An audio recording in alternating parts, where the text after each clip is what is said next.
to needless reason. Nobody feel left out, is the vibe we dealing. Let's find a solution. Yeah, yeah, yeah. No respect, unselfishness and cooperation. That's how we need to build a strong nation. We are the people to make the changes. We are the changes to WUB. And all the things that will feel happen and not got blue skies. And nothing that people get victimized. Let's work together for better. We got to unite. Belize, yeah. Wake up, Belize. Wake up, Belize. Another day is here. Wake up, Belize. Wake up, Belize. We gotta keep moving, na na na na. Wake up, Belize. Wake up, Belize. Everybody gotta put their time in. Wake up, Belize. Wake up, Belize. Voice of opinion and place your calling. WUB. Get up, make every day count. Don't waste it, people. Do your part, play your role, get where you need to. You can tune in for work or in your vehicle. If you got a problem, pick up the phone. Why wait till the time calling is the show with no matter even if you're at home. Just call in. WUB. Wake up, Belize. Wake up, Belize. Another day is here. Wake up, Belize. Wake up, Belize. We gotta keep moving, na na na na. Wake up, Belize. Wake up, Belize. Everybody gotta put their time in. Wake up, Belize. Wake up, Belize. Voice of opinion and place your calling. WUB. Be yourself, see yourself, this is just show my people. Believe our hopes so to needless reason. Nobody feel left out, is the vibe we dealing. Let's find a solution. Yeah, yeah, yeah. No respect, unselfishness and cooperation. That's how we need to build a strong nation. We are the people to make the changes. We are the changes, WUB. And all the things that will feel happen and not got blue skies. And nothing that people get victimized. Let's work together for better, we got to unite. Belize, yeah. Wake up, Belize. Wake up, Belize. Another day is here. Wake up, Belize. Wake up, Belize. We gotta keep moving, na na na na. Wake up, Belize. Wake up, Belize. Everybody gotta put their time in. Wake up, Belize. Wake up, Belize. Voice of opinion and place your calling. WUB.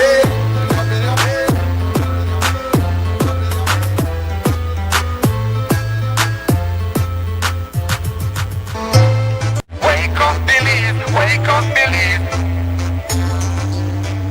Wake up, Belize. Wake up, Belize. Another day is here. Wake up, Belize. Wake up, Belize. We gotta keep moving, na na na na. Wake up, Belize. Wake up, Belize. Everybody gotta put their time in. Wake up, Belize. Wake up, Belize. Voice of opinion and place your calling. WUB. Be yourself, see yourself, this is the show my people. Believe our hopes so to needless reason. Nobody feel left out, is the vibe we dealing. Let's find a solution. Yeah, yeah, yeah. No respect, unselfishness and cooperation. That's how we need to build a strong nation. We are the people to make the changes. We are the changes, WUB. And all the things that will feel happen and not got blue skies. And nothing that people get victimized. Let's work together for better, we got to unite. Belize, yeah. Wake up, Belize. Wake up, Belize. Another day is here. Wake up, Belize. Wake up, Belize. We gotta keep moving, na na na na. Wake up, Belize. Wake up, Belize. Everybody gotta put their time in. Wake up, Belize. Wake up, Belize. Voice of opinion and place your calling. WUB. Get up, make every day count. Don't waste it, people. Do your part, play your role, get where you need to. You can tune in for work or in your vehicle. If you got a problem, pick up the phone. Why wait till the time calling is the show with no matter even if you're at home. Just call in. WUB. Wake up, Belize. Wake up, Belize. Another day is here. Wake up, Belize. Wake up, Belize. We gotta keep moving, na na na na. Wake up, Belize. Wake up, Belize. Everybody gotta put their time in. Wake up, Belize. Wake up, Belize. Voice of opinion and place your calling. WUB. Be yourself, see yourself, this is just show my people. Believe our hopes so to needless reason. Nobody feel left out, is the vibe we dealing. Let's find a solution. Yeah, yeah, yeah. No respect, unselfishness and cooperation. That's how we need to build a strong nation. We are the people to make the changes. We are the changes, WUB. And all the things that will feel happen and not got blue skies. And nothing that people get victimized. Let's work together for better, we got to unite. Belize, yeah. Wake up, Belize. Wake up, Belize. Another day is here. Wake up, Belize. Wake up, Belize. We gotta keep moving. Na na na na. Wake up, Belize. Wake up, Belize. Everybody gotta put their time in. Wake up, Belize. Wake up, Belize. Voice of opinion and place of calling. WUB.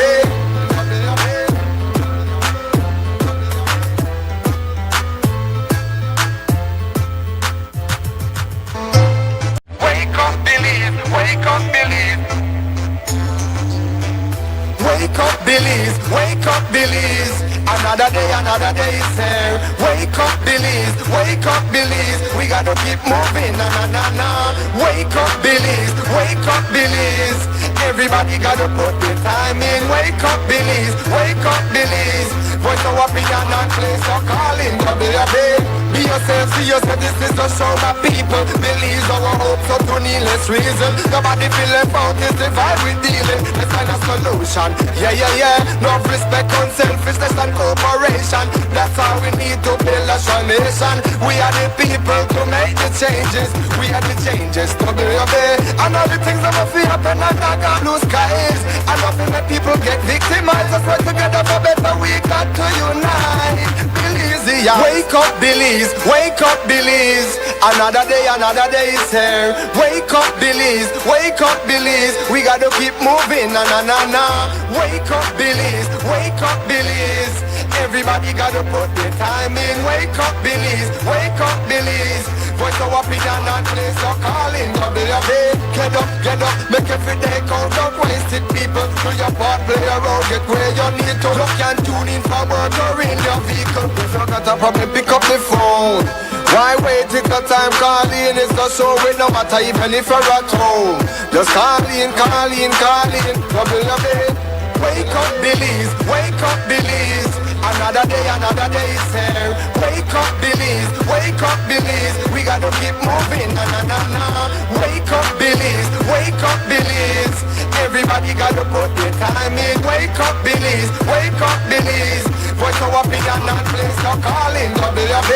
Be yourself, see yourself. This is the show my people. Believe our hopes so to needless reason. Nobody feel left out. It's the vibe we dealing. Let's find a solution.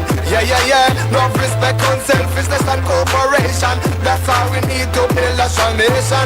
We are the people to make the changes. We are the changes. WUB. And all the things that will happen and not got blue skies. And nothing that people get victimized. Let's work together for better. We got to unite. Belize, yeah. Wake up, Belize. Wake up, Belize. Another day is here. Wake up, Belize. Wake up, Belize. We gotta keep moving. Na na na na. Wake up, Belize. Wake up, Belize. Everybody gotta put their time in. Wake up, Belize. Wake up, Belize. Voice of opinion and place of calling. WUB.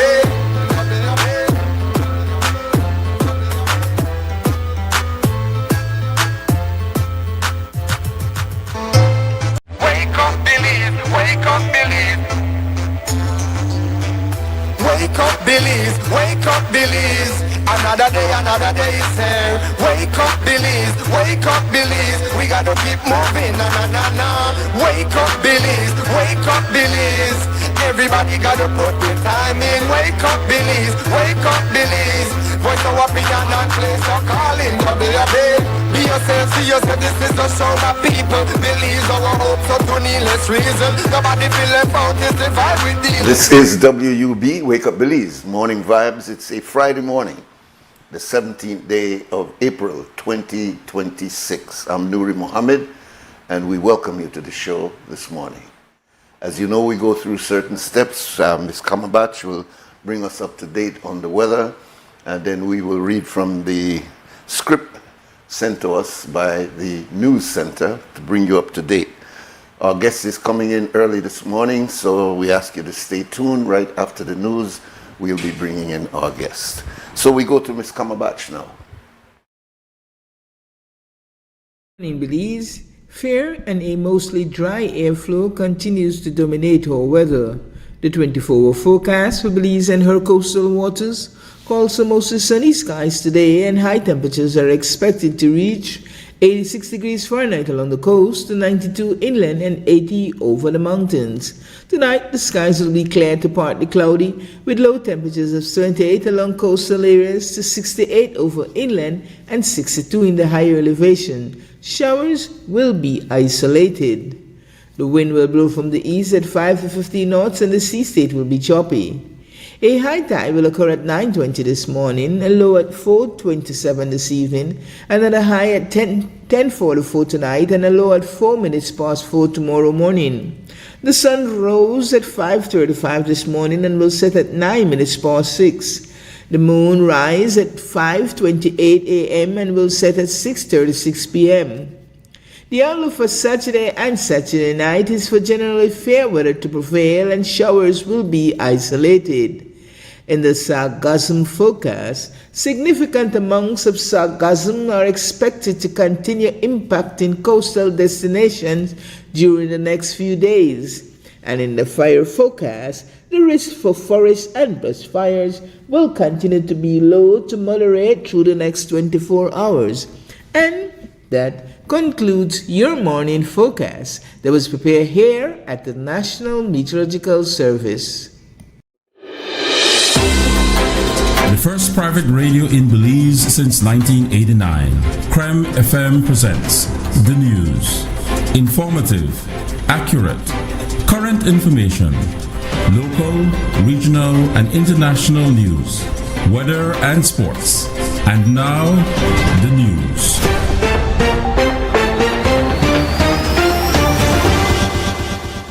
Leadership of the Belize Bus Association held an emergency meeting with the Minister of Transportation, the Honorable Dr. Louis Zabani, and the CEO, Chester Williams, yesterday in Belize City.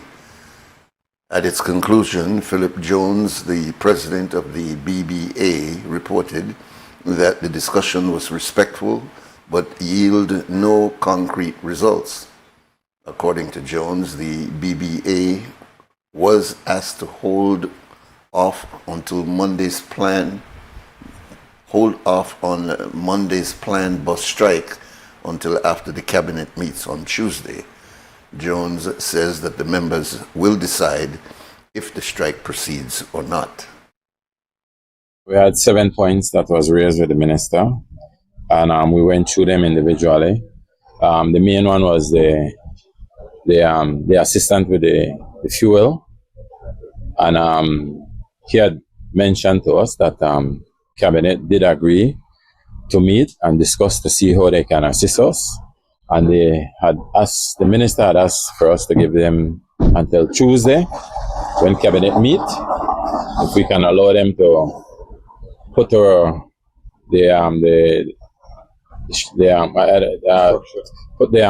strike on pause until cabinet meet Tuesday.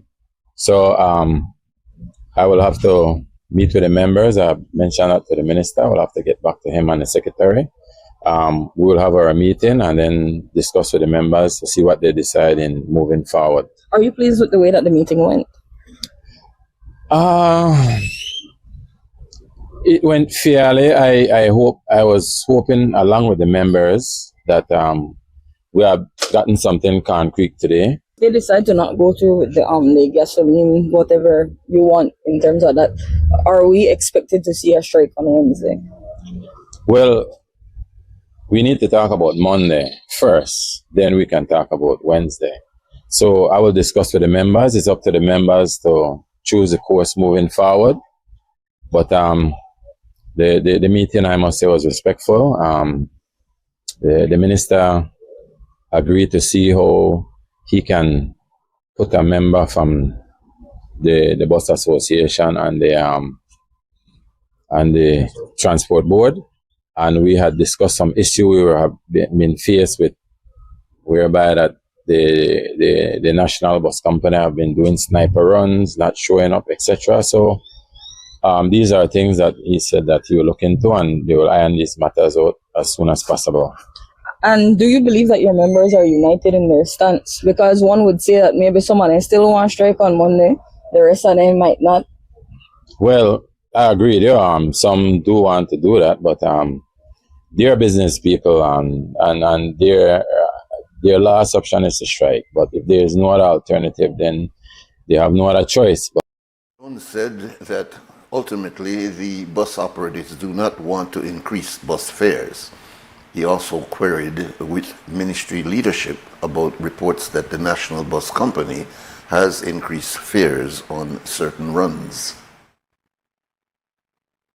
Where there is no other alternative, because at the end of the day, if you want to provide a service, you need to ensure that your bus is properly maintained and upkeep, and that costs money.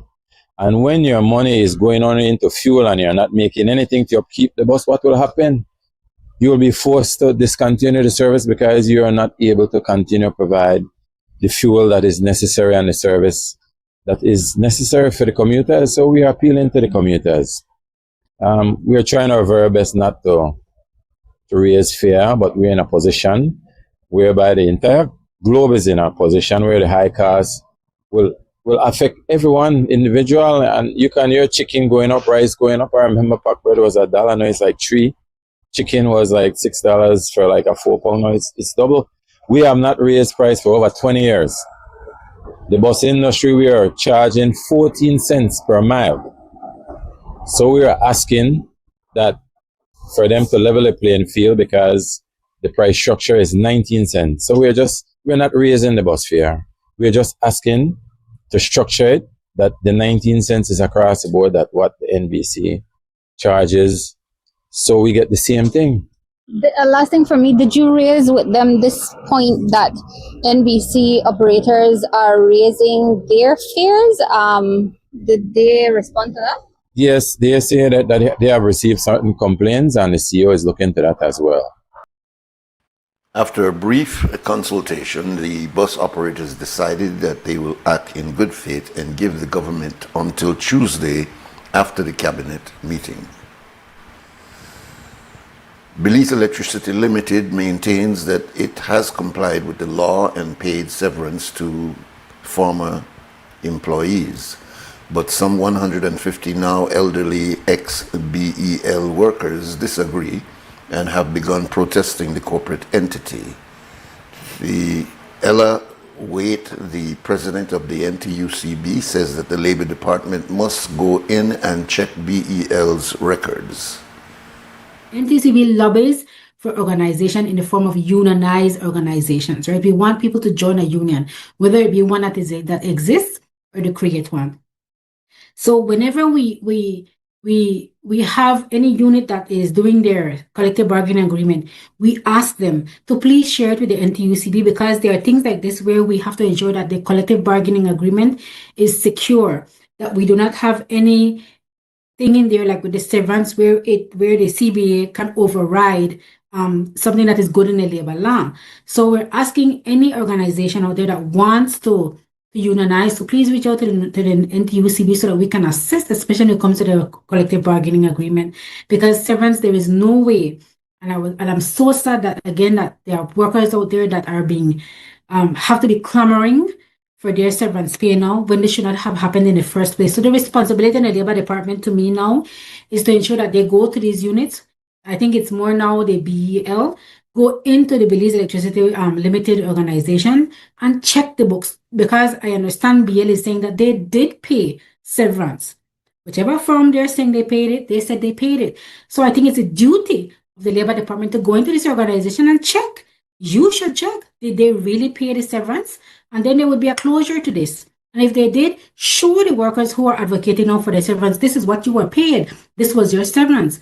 But it's very quiet from their end. It's very quiet, and I think they are the persons who are there to protect the workers of this country. Yes, guide employers, but protect the workers of this country, that they got their fair pay.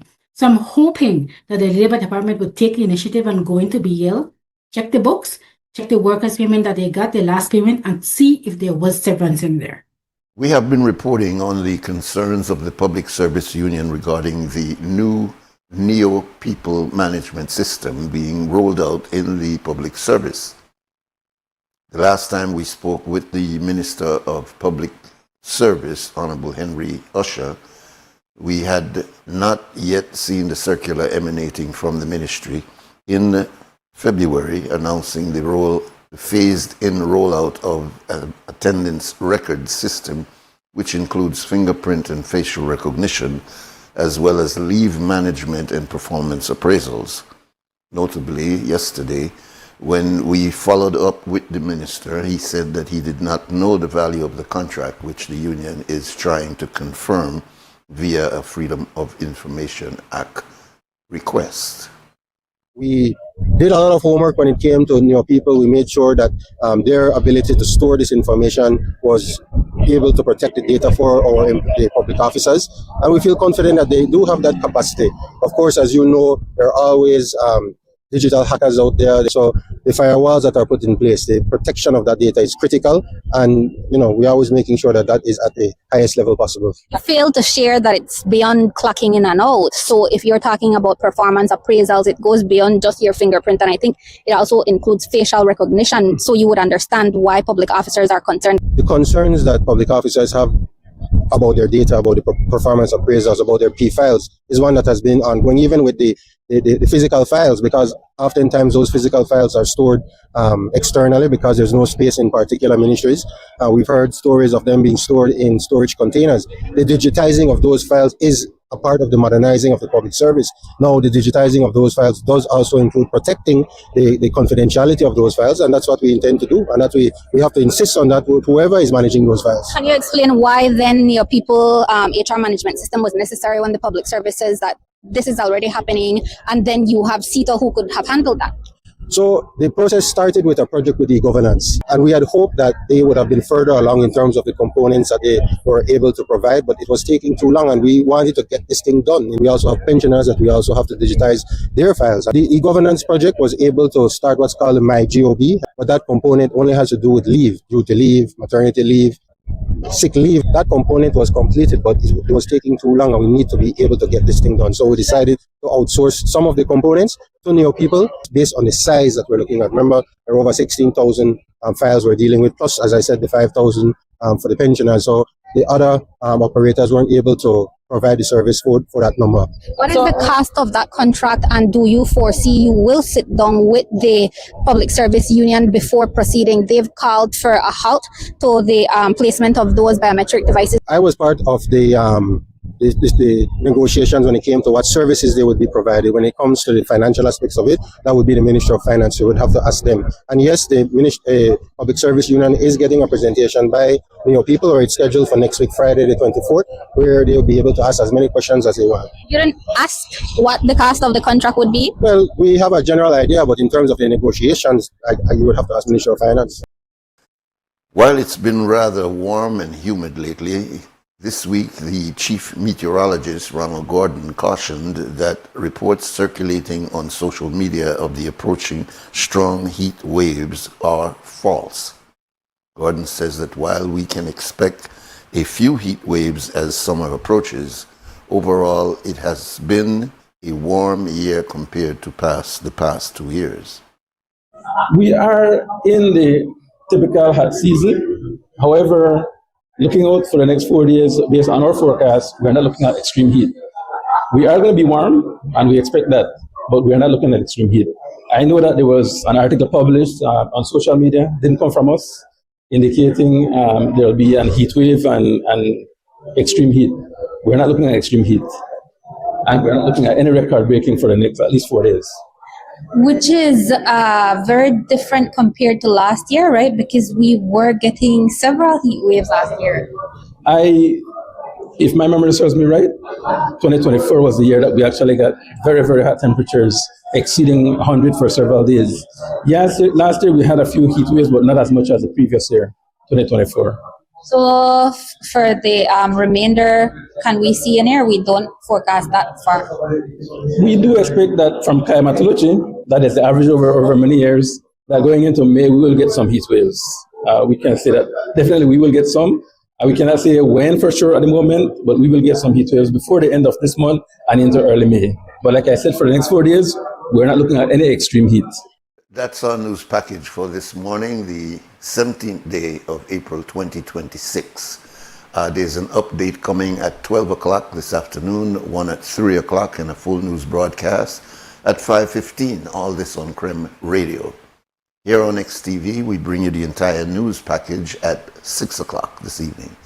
It's now 4 minutes to 7 o'clock. We'll take a very short break, come back, and begin our conversation for this morning.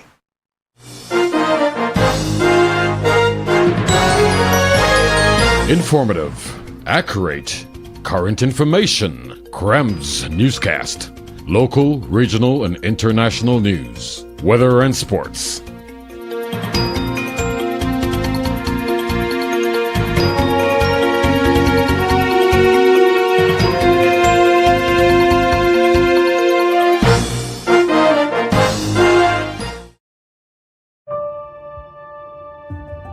I didn't know anything about honey or bees. I was really awed when I opened the hive box and I saw there was just not bees. There is wax, there is propolis, there is pollen, there is the entire education of what is going on inside the hive. And I was like, how come nobody in Belize have ever done this before? The farm produces 75% of what we consume. We were introduced to instant coffee. So we're growing our own food, but we're drinking instant coffee. So I said, it's time to introduce our own coffee as part of our food security. My brother, he used to work at a butterfly farm, and he was in charge of breeding them. One day, when he was in the butterfly cage, he saw that they die naturally and they still look beautiful. And that is when he got the idea to make the butterfly art collages. I used to do cakes from home. I started just giving them away, but I needed to buy my stuff back and I started selling them. So that's what started it, and I used Facebook as my means of advertisement and started getting customers. I've always been fascinated with gemstones. It's been something that I've been collecting for more than a decade. It's just the fascination of how they come out from the earth, just different minerals and elements that combine. They just form these beautiful colors, and it's so fascinating. Nokche Adventure Park came about from the birth of COVID. Everything was shut down in the tourism industry, and we decided, I want to do something to help the community. We got 10 bikes, 10 ATVs, and we were just doing just ATV tours at that time. Shortly after, we were approached by the cruise lines.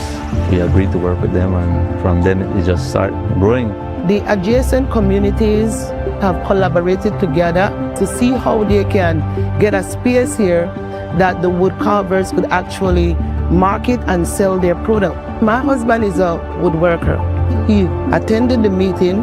He was given a space here, and that's how basically I got involved in the business. To me, Atlantic Bank was the best partner for us to team up with. Having access to financing, change our business in productivity.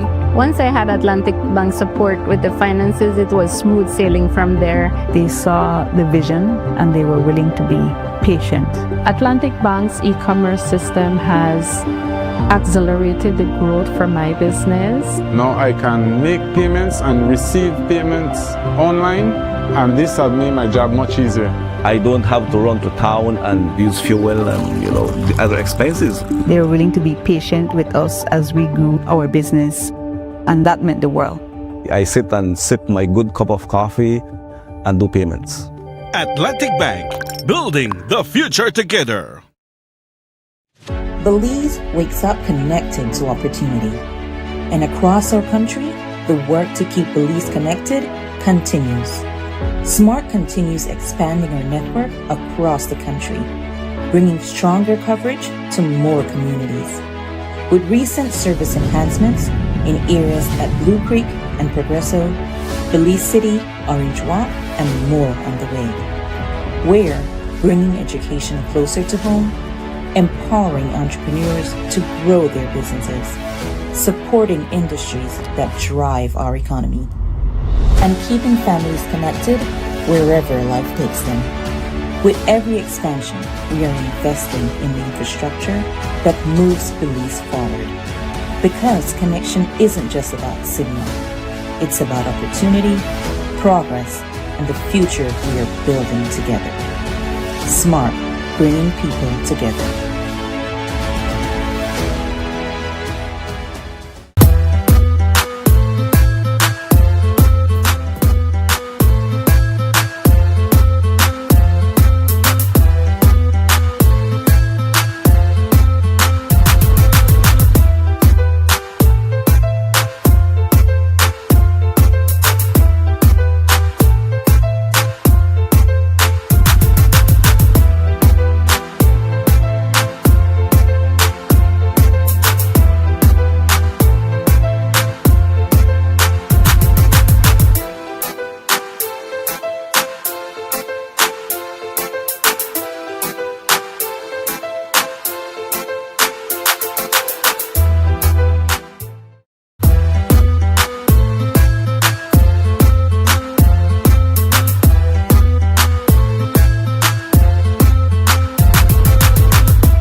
This is WUB, Wake Up Belize Morning Vibes. And as we announced yesterday, something I don't normally do because we don't know what may happen in between our announcement and the actual time. But I did take the chance of announcing that our guest this morning is the Honorable Wilfred Elrington, and he is here. So we're very happy to have Mr. Elrington here. We are friends, we are brothers, so we refer to him as City. Maybe you could tell where that city come from, because I don't see it in a Wilfred, I don't see it in a Elrington, so I don't know where it come from. But everybody knows him as City Elrington, and he is the former foreign minister. In fact, he's the longest serving foreign minister. He served in the three branches of government, the executive, in the legislature, as well as the judiciary. He was once a judge also. And so he's had a very interesting and very broad experience going way back even before he entered politics. He was one of the grounding members of the United Democratic Party. And in fact, when there was a period of a split, as you could say there is now, between the opposition party at the time, this was over 30 years ago, he was part of a movement. I don't know if he had joined that movement of Mr. Golson, NABR, but nonetheless he was a part of that very fragile period where the opposition party seemed as though it had lost its way. So Mr. Elrington is no stranger to politics in Belize. He's grounded. He comes from a family of distinction. And so we're very happy to have him here today, not necessarily as a politician, but as maybe you could call it a philosophical. I don't know if it's getting to that point where we get into philosophies, but we invited him here because we knew we could have a good conversation with him. Welcome, my brother. Thank you, my brother. Appreciate it very much. Morning, Belize. Good morning. Let me start immediately by looking back in order for us to look forward. You served as foreign minister, and this is a time where our foreign relations have become a little bit more in focus than it has been in the past, particularly with events taking place here in the Caribbean. We saw what happened in the case of Venezuela. We saw what is happening in the case of Cuba. But we've also seen an amount of pressure being exerted by the United States on smaller nations within the Caribbean. And we're even seeing within our own fraternity disagreements between the leader of Trinidad criticizing our sister, Dr. Carla Barnett, who is the General Secretary of the CARICOM. So it's a region now that used to be just peaceful and not much going on, and suddenly now we've become very, very, very embroiled in a lot of controversies taking place in the region, and a lot of it falls on the desk of the foreign minister. So having been the longest serving foreign minister in Belize, I'd like to get your overview of how you view these challenges taking place in the Caribbean region. Well, thank you, Nuri. For those who have studied the history of the region and the history of the involvement of the United States in the region, going way back even before the pronouncement of the Monroe Doctrine, we understood very clearly that the United States was a dominant force, and that its face changes depending on the administration.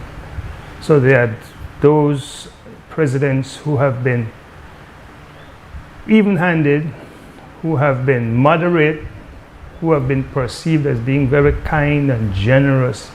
People like Jimmy Carter, people like President Kennedy, are friendly, helpful. And then of course we have had other presidents, people who have gone into Iraq, people who have gone into Libya, people who have gone into Cuba, so that what is happening is not new. It is that it is just now becoming more public because of things like the internet and the television and the radio exposure. So it emphasizes the need for us to be aware of what is going around us, understand and appreciate that in fact it is the powerful people in the world who determine how you are going to exist, whether you like it or not. And we have to try to live with that. We have got to try to be careful, always bearing in mind that our interests as a nation, as a people, come first. But many times we have got to tread very, very carefully and warily in order to be able to protect our interests.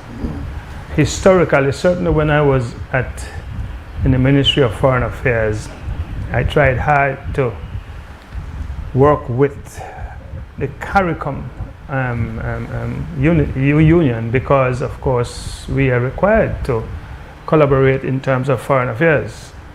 And you always come up with a better solution if you work in unity with CARICOM.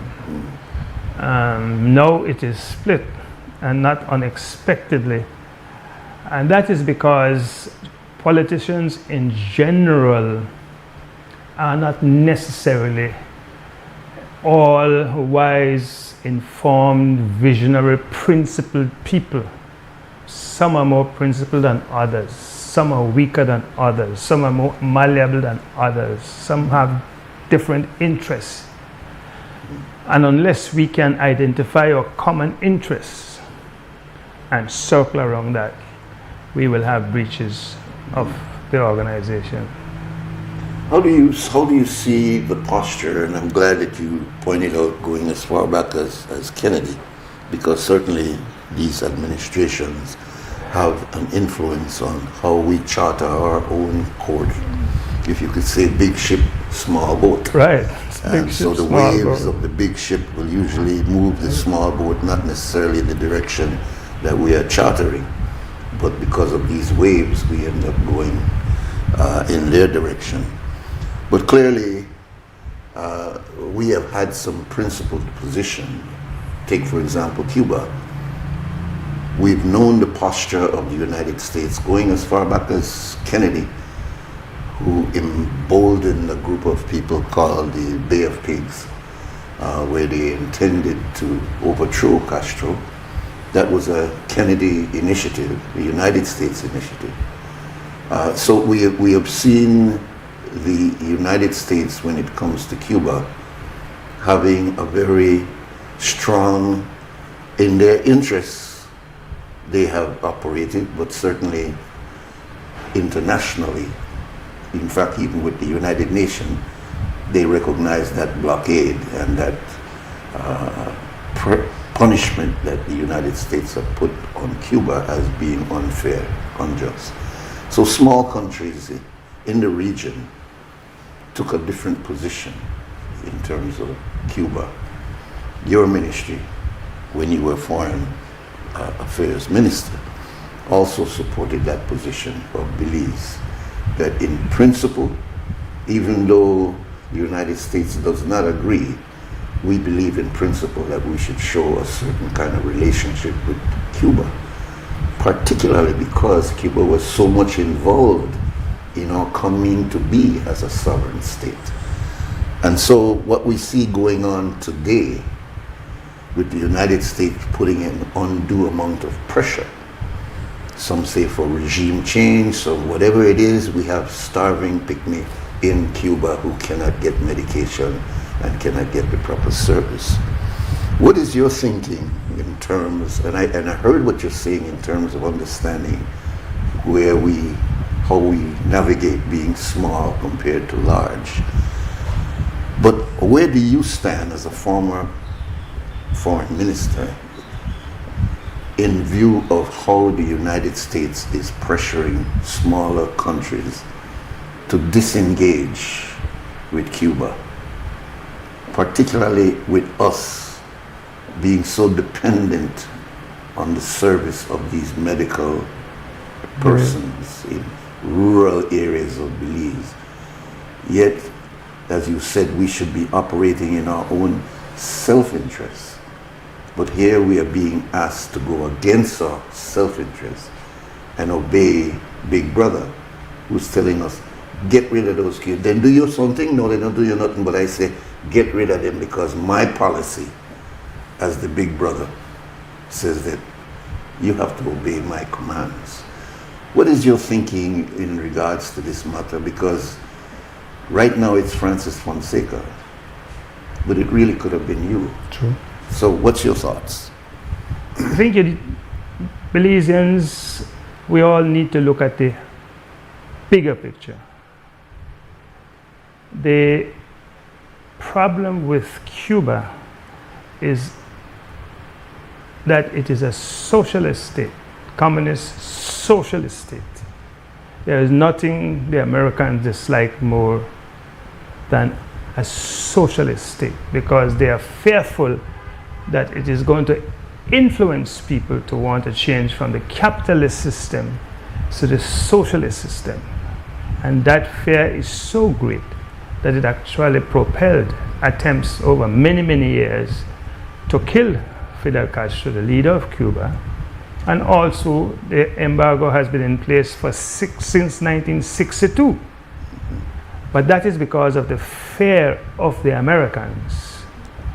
The Americans, in my view, have been more humane than the Russians, because their situation and Ukraine is similar. They don't want Ukraine to break away and go with NATO, because they regard NATO as a threat to them. Again, NATO is capitalist, Russia is communist, socialist. And the Russians did not hesitate to use violence to try to get back Ukraine. And they're still doing that in much the same way in which the Americans tried to change the regime in 1962, 63 with the Bay of Pigs invasion. All right? Which was like a little Ukraine. But similar thing, you see. What Belize has to say is, now, what is in the best interest of Belize in relation to this present impasse? What is in our best interest? Who are we more dependent upon? Cuba or the United States? Who our people know more about and care more about? Cuba or the United States? The people who elected us into government, what do they care most about? Our relationship with the United States or our relationship with Cuba? Those are the issues we have to determine. Unquestionably, Cuba has been very kind and supportive of Belize, very kind. But I don't think that the contribution that Cuba has made to Belize can compare with the contribution that the Americans have made to Belize and the welfare and success of Belizeans. And I think that is how one must look at it. Yes, we love Cuba. We love the Cubans. They have done phenomenal work. But their contribution to Belize in the past and in the future will not measure up to the contribution of the Americans in general. So many of our people, so many of our best minds, most educated people are just dying to go to the United States, not to Cuba. You follow that? Clearly. So those are the dynamics, and that is what foreign ministers have to think about. What is in the best interest of the Belize people? So it must always be pragmatic. It cannot be principled. Principled and pragmatic, because let us be principled. The role of the elected representatives is to look after the interests and welfare of the Belizean people. From whom do we benefit most or more? Cuba or the Americans? Well, the last time I checked, Brother Seti, I don't remember the United States providing us the kind of medical and health support particularly in the rural areas that we cannot capacitate because we do not have the amount of doctors and medical personnel to go into these remote areas, but the Cubans have. Concede. And they have done that on a principled position. Concede. And we are to be pragmatic and say to the United States or any power, if you will replace those individuals that we would lose if we were to send these persons home, now that would be pragmatic, because you're saying, listen, you can't take it and not replace it. But what we're being asked for here is that if Big Brother says that you should do something, you should find out the easiest way to get it done, but make sure it gets done, because we are the ones who are sustaining you. I'm not sure that everybody would agree with that argument, but I understand, because you made it very articulate, that in fact, we've got to be practical, and we've got to try to make sure that in the end, Belize does not lose. But I go back again to principle. And we are being principled. Sometimes we have to take principled position that may even it might offend Big Brother. Let me tell you why we are being principled. All right. Can you imagine what would happen if the Americans who have these call centers decide to pull out tomorrow because the President of the United States says you got to pull out? Can you imagine what would happen if the cruise ships stop coming?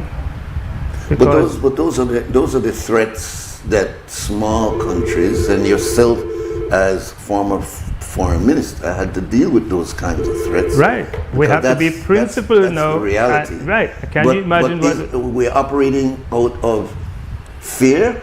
No. We are operating based on our mandate as politicians to look after the welfare and interests of Belizeans first and foremost. We have to focus on the welfare and well-being of Belizeans. This debate, Nuri, is not a new one. When maybe in 2010, 11, I can't remember dates well, Cuba had been on a long suspension from the Organization of American States. And we had a debate, I think it was in Panama, the Organization of American States, to decide whether to end the suspension. And we argued about that issue maybe for about 10, 12 hours. Spearheading the argument was Nicolas Maduro, who was then the foreign minister of Venezuela. And in order for the suspension to be lifted, Cuba had to agree to certain terms and conditions. And the argument went on interminably, because Maduro and company were arguing that Cuba should not be made to agree to the conditions and terms under which the suspension would be lifted. And about 2:30 in the morning, I made my first intervention and only intervention. And I said to the group, none of us can complain about the benefits we have derived from Cuba. Cuba has been so good to us, we can't complain. And none of us want to do any harm to Cuba by asking Cuba to abide by these conditions. The conditions which we are asking Cuba to abide by are the identical conditions that we have to abide by if we want to be members of the OAS. That quieted the debate. 5 minutes later, it was over. 2 weeks later, I got a letter from the OAS commending me for leadership in that moment, because we ended the debate and it was agreed that the suspension would be lifted. But we were principled. We were saying to Cuba, you have to have the same obligation that we have. It will be unfair to us for you to be treated better than we are being treated. We are all being treated in a like manner. In our present situation, the treatment that we have to secure for the Belizean people can't be less than the treatment which we want secured for the Cuban people. If we don't acquiesce with the request of the United States, they could pull out of the businesses. They could pull out all the support that they give to us in the military. They could give us the tremendous support that they give us with the Guatemalan claim that we have. In other words, the Americans have been so dominant in our life. I would want to suggest that they have been even more dominant than the British. It is just that we don't pay attention to it. Are we prepared to put all that in jeopardy because of the service that the Cubans have given to us? When you compare it in terms of value, the United States one is far outweighs the Cuban one. Yeah. And the benefit that the Belizean people, do you know, if you, Nuri, were to cause the Americans not to give visas to Belizeans who want to go across, do you know how hated you would become in this country? Clearly. I understand. So those are the arguments that a foreign minister have to take into consideration. And I understand when debating these issues. There's no question, especially in the way in which you put it, that pragmatism is the name of the game. And you're being principled too, because your obligation is to your people. Yeah, it is, and it is all about making sure that at the end of the day that we don't lose,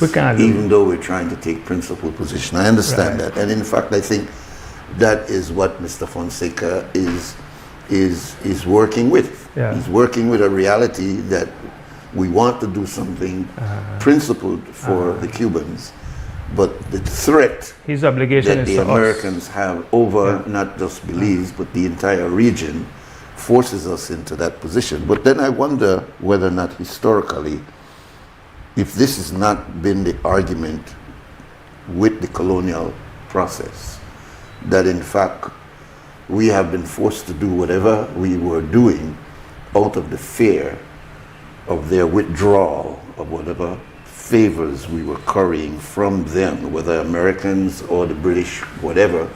We were always concerned, and therefore we always took very cautious movement when it came to the Americans. But they themselves do not always go along with principle.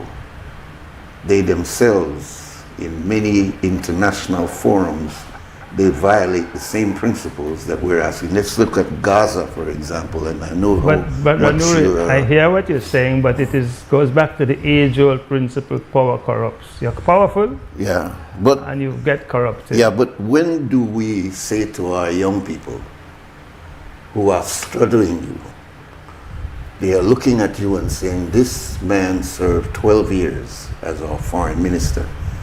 One of these days, I would want to be in that position. Let me listen carefully to his thought pattern. Let me hear what he's saying is the most important values that I must hold on to if I should reach that position. So your conversation this morning is a very important conversation. Because you're not an ordinary man. God has blessed you to exalt into the heavens of Belize and into the Caribbean. So we have to look at these leaders. And I'm saying that while the points that you're making about pragmatic self-interest, the reality is that many times small states, in an attempt to survive, must challenge those principles that are emanating from the emperor. They are always trying to maneuver. So I'm saying the contradiction there. You're familiar with, let's look at what's going on regionally now in the Middle East. And the principled position that the United States is taking in terms of what it says are the negotiating points between herself and Iran, between Israel and Lebanon, and in fact what they have done for the last 2 or 3 years in Gaza. Where is principle there? If it's not just self-interest at the disadvantaged. Well, Nuri. Yes. It is my sense that the Pope doesn't see any principle in the position being adopted by the Americans. Certainly. And he speaks from the majority of the American politicians those not in the Republican Party don't seem to think that there is any principle there, neither in terms of what is going on in the Middle East nor what went on in Venezuela. It was really power, excess power. Yes. And they're like, so that's not a question but isn't that the same mindset that is being used to intimidate small countries in the region when they say, get out, take the Cubans out of your country because we say so? Yeah, it's the same attempt at, but when our do we position, stand up to that? Our position, as I'm saying to you, we speak for the Belizean people. And if you were to say to the Belizean people, this is the option. We keep the Cuban Medical Brigade and lose everything that we get from the United States. Tell us what to do, Belizean people.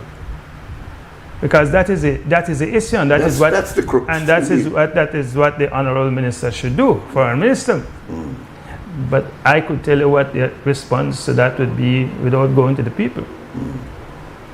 Because we survive. We are an indigent, poverty-stricken nation that have survived on the largest of countries like the United States, United Kingdom, and Taiwan. We don't have any backative of our own, any strength of our own. So should the future foreign minister observing you now say the lesson I'm learning from the Honorable Sedi Elrington is that, look, we smile. So stay in your lane, because you smile. Don't speak no kind of truth to power, even though you know you have a principled position. Just cool down. In other words, why is Francis Fonseca taking so long to get rid of the Cubans? You know you have to get rid of them anyhow. This is what I'm telling you, what I'm hearing from you. Why waste time? Why politics in the way you're politicking? Because you know ultimately Belizeans want you to get rid of them anyway. No. That is where we don't agree. Okay. It is not my view that the Belizeans want us to get rid of them. I see. If it were left to the Belizeans, if they would not suffer by having the Cubans here, they would have no difficulty. But there's no middle ground. What Rubio is saying is that, look, we think that these people are, well, they're using the word exploitation. There's no proof of that. But we believe that you need to end that program. Yes, so but you're taking time to end it because we don't want to do it. And you have to do it. And it would be even if I were in office, it would be with the greatest of reluctance that I would urge us to do it. I would try to find as many ruses as possible to keep them here for as long as possible. But ultimately, we will know that power prevails. You know what I mean? You, as George Price used to say, and I know a lot of people in Belize live and die off the words of George Price, the minority will have their say, but the majority will have its way. And this is what is real in the United States. In the world today, the United States is the majority. It has the power. Even countries as powerful as China has to be careful in dealing with the United States. I'm not even sure of that because, for example, recently at the United Nations, when a principled position was taken on the impact of chattel slavery, the United States was in the minority. So they're not always in the majority. They may have the power of the emperor, but they're not always on principle. I've never argued that they're always on principle. I've always had issues with their attitude to principle. I see. Well, but I heard you say, thinking in terms of Belize and Belizeans, what is in our best interest at this time? That is my only focus. All right, let's take our first break. We'll be back. As I promised, we will open up the phone lines, but now we need to stop for 2 Cent Scam with Brick City, sponsored by Fort Point Security. We will open up the phone lines so that you could dialogue with the former foreign minister, Sedi Elrington. So stay tuned. We go now to 2 Cent Scam.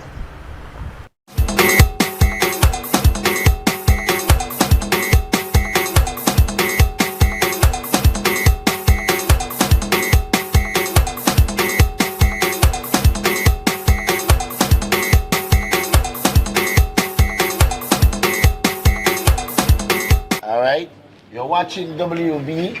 This is XTV and 4 Point Security. Big up on yourself for being our number one sponsor. Big up Friday. Make we go find out the people and big up. Jesus Christ. Jesus Christ. That you're big up. That's my big up. Alright. Big up Friday. Who you want big up? You can big up the program. Anybody you want big up? I want to big up God. I want to big up God for all He's done for us and for all the dots that He has connected to get us here today. All right. Friday, I want to big up the whole of Vern's Kitchen. I want to big up the staff of Vern's Kitchen. Whenever you're in St. Bite, guys, you come to Vern's Kitchen. We're always here to serve and always prepare breakfast, lunch, and supper. Whatever you guys want, we're ready. And we're right here. Okay, I want to big up the staff. Big up Dira would I. The cook. The cook. Big up the cook. Big up me ma. I'm a baby. Don't say. Big up to XTV. Big up to myself. Big up to all the big man there. We're trying to make positive steps in your life. You know, big up Brick. Big up me home boy there. We're trying to do positivity. And I say big up on yourself here.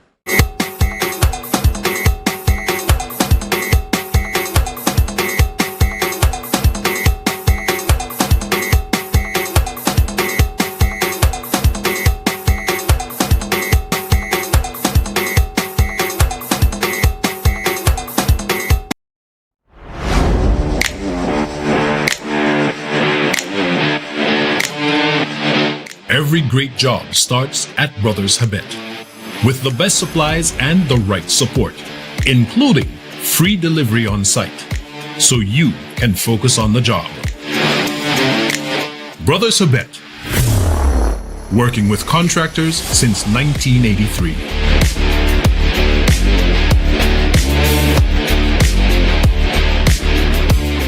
Altoona is one of the most visited Mayan city up until lately. The adjacent communities have collaborated together to see how they can get a space here that the wood carvers could actually market and sell their product. Not having the POS machine in the past, we have lost a lot of sales. Atlantic Bank helped supported our business, giving us the opportunity to get the POS machine. Now with the POS machine, we are able to do more sales, and that will, also bring more, finance to our families. Atlantic Bank, building the future together. Belize wakes up connected to opportunity. And across our country, the work to keep Belize connected continues. SMART continues expanding our network across the country, bringing stronger coverage to more communities.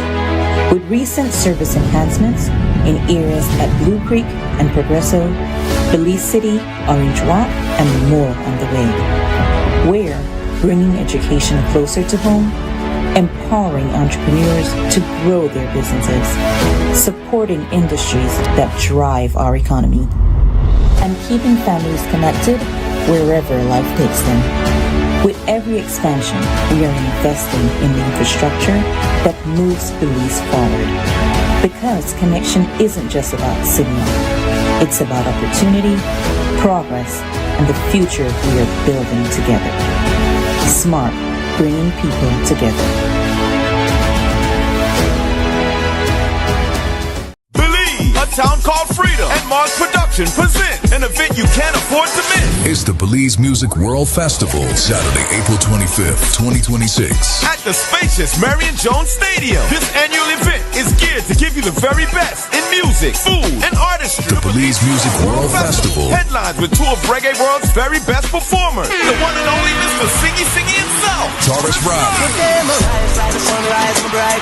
With the very first time in Belize, Reggae Prince of Reggae Royal Family, Skip Marley. I just wanna be close to you. With his band. And also featuring on this momentous event is Pen Cayetano with his band. And Jay Cass with his band. Yes, Belize, it's a full-on band show. Also backing up this show is DJ Jago, DJ Console, DJ Cad, DJ Smurf, and Clark, and Rasa Jaro. Firestarter Sound. It's all hosted by DJ Dollar. So mark the date and don't be late. April 25th. Gates open at 7 for showtime at 8 at the Marion Jones Stadium. Ticket prices on bleachers, $41.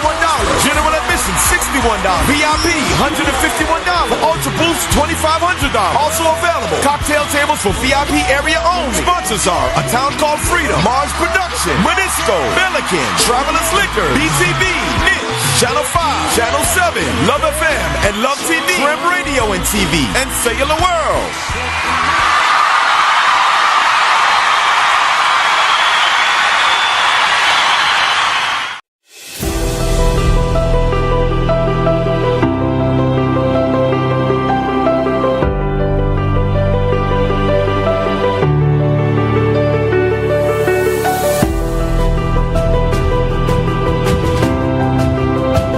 We have 1,055 students, and so all of those students were exempted from the payment of tuition this year.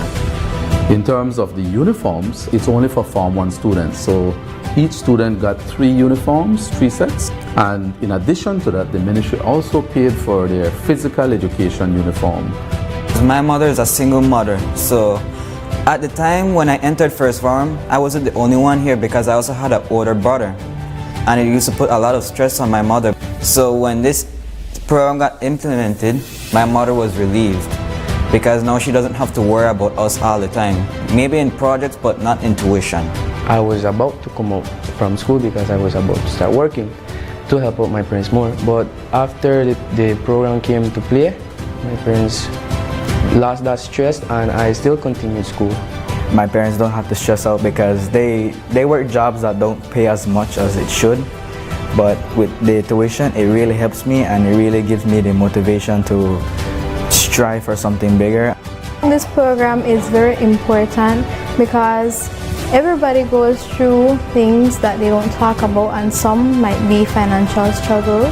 It makes me feel good that the government is taking initiative in its students. I know that the government is paying for this stuff. It pushes me to work harder because I know they have expectations for us. Thank you very much. This has been a wonderful thing to many people.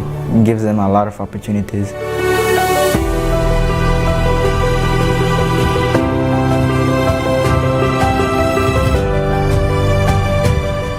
Electricity is essential for everyday life, but behind every outlet, a lot is happening to bring you safe, reliable, and sustainable energy. Let's start at the beginning. Independent power producers across Belize generate electricity using a mix of renewable and non-renewable resources. Electricity travels across a network of high-voltage transmission lines capable of transmitting electricity across long distances. Electricity then reaches your nearest substation, where it is adjusted to a lower voltage, making it safe to travel on the distribution lines you see in your community. From there, electricity makes its final journey from the distribution lines to your home, providing you with safe and reliable power when you need it. We continue to serve you.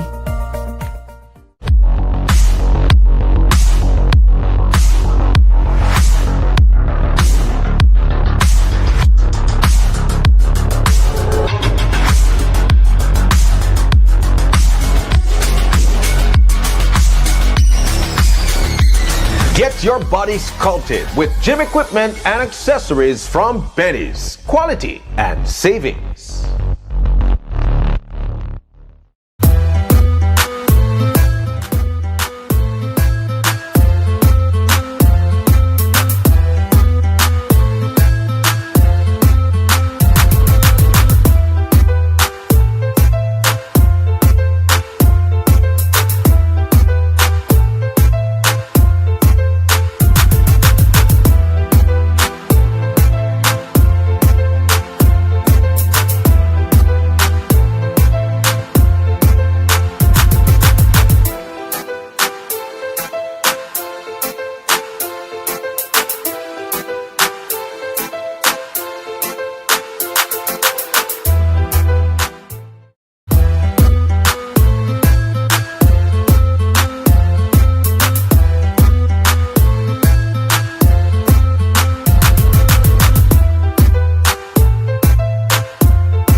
An interesting conversation here with our brother Sedi Elrington, former foreign minister. He was also a judge at one point there. Yeah, likewise, you did see. Different times, the People's United Party, George Price and Said Musa. Agreed for me to be appointed judge. That would not have happened under UDP, I'll tell you that. That's interesting. But George Price and Said Musa agreed to that. Let's move away from foreign affairs and deal with some of our own practical challenges here. One of them being the shrinking population of black people in this country. I say that because you at one time was a very strong advocate that we need to empower black people in this country. Going way, way back, you were one of those advocates that say there is a conspiracy to Latinize Belize. And that narrative went into describing why we opened the door in the 80s to allow this avalanche of Central Americans to come into the country. The very fact that we started in this country of having black people being 70+% of the population, and in less than 60 to 65 years, we have reduced ourselves down now to less than 25% of the population. And the impact of that difference in population is very distinct and very, very clear, but even more so when you look at the poverty level, particularly in Belize City. You're seeing a lot of poverty, but you're also seeing people who come from even more impoverished position moving into Belize and seeing opportunities and seeing ways in which they can improve themselves, but not the same applying to blacks in this country who still appear in the eyes of the public to be in a gimme thank you mode, which is a very false position that many people have, because that's not the facts on the ground. But there is this belief that the blacks in this country have their hand out and they will perpetually be in what they call pantry mode, always looking to see what the government owes them and will give to them, whereas others come in this and they don't have that issue. So I go to you again, because you, as I said, way back, this is even before the heads of agreement, was of the mindset that we've got to look at ourselves in this country and see how marginalized we are and take the necessary steps to address that and correct that. Can you comment on that history? Yeah, all right. Perhaps the greatest motivation for me to get into politics was the fear that Belize would have been incorporated by Guatemala. And I genuinely believed that, and still do believe, that George Price would have liked for Belize to become incorporated by Guatemala in some way, shape, or form. And I think that that was most manifested in the heads of agreement and the Webster proposals. Both those agreements, which were sanctioned by George Price, contemplated that kind of a relationship with Guatemala. I was most fearful of that because I knew that if that happened, the condition of blacks would become worse, even worse than it was under the British colonization. All right? I knew, however, that it was inevitable that our population would become more Latinized as time went by. And this was, in fact, sounded by Bianchi, one of the guys who wrote one of the best opinion on the heads of agreement, the Belize-Guatemala claim, who said in his final paragraph that one never knows. A time might come in Belize when there is going to be held a referendum and the Belizean people will agree that Belize should become part of Guatemala. Bianchi says that. That's a book that you need to read, you see. So that is and his reasoning was that we become so overpopulated. Because of the influence. How can you avoid being Latinized when you are on your north is Mexico, that huge, humongous country. On the west and south, you have Latins all around you, and we are only a small pocket of blacks that came in consequence of the slave trade. So was that your learned position, that in reality, looking at real politics, that we were going to be overwhelmed anyway? That was my view. And I was so strongly of that view, Brother Nuri, from a young boy, that my A-level, one of my A-level subject was Spanish. I did A-level at Spanish at A-level. I passed that, and history. Because I knew that if I became proficient in Spanish, I would survive economically, because people want services so long as the service is good. It doesn't matter who gives it to them. And you're in a better position if you knew the language. So I studied Spanish at A-level, and I went and I taught. My first job was teaching Spanish at SJC, St. John's College. And I also taught Spanish at ACC voluntarily for a period of time, because I knew that our population would in fact become more Latinized.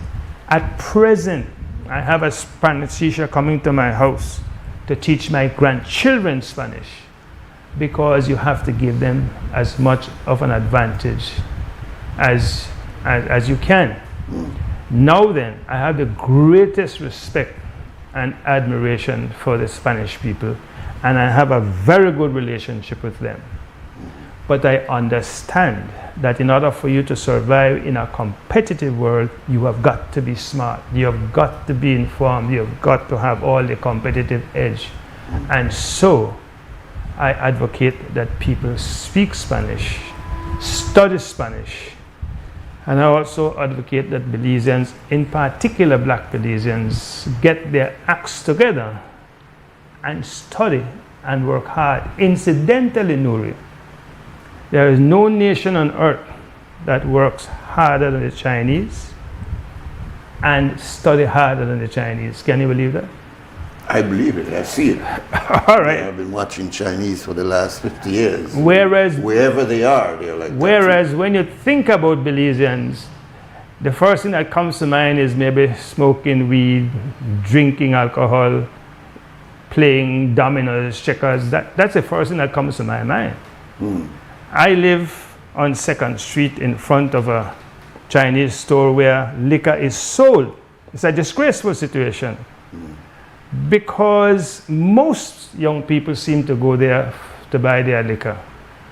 And Nuri, you would be amazed to see how many young men and young women actually urinate right in front of the facility, because it has no toilet.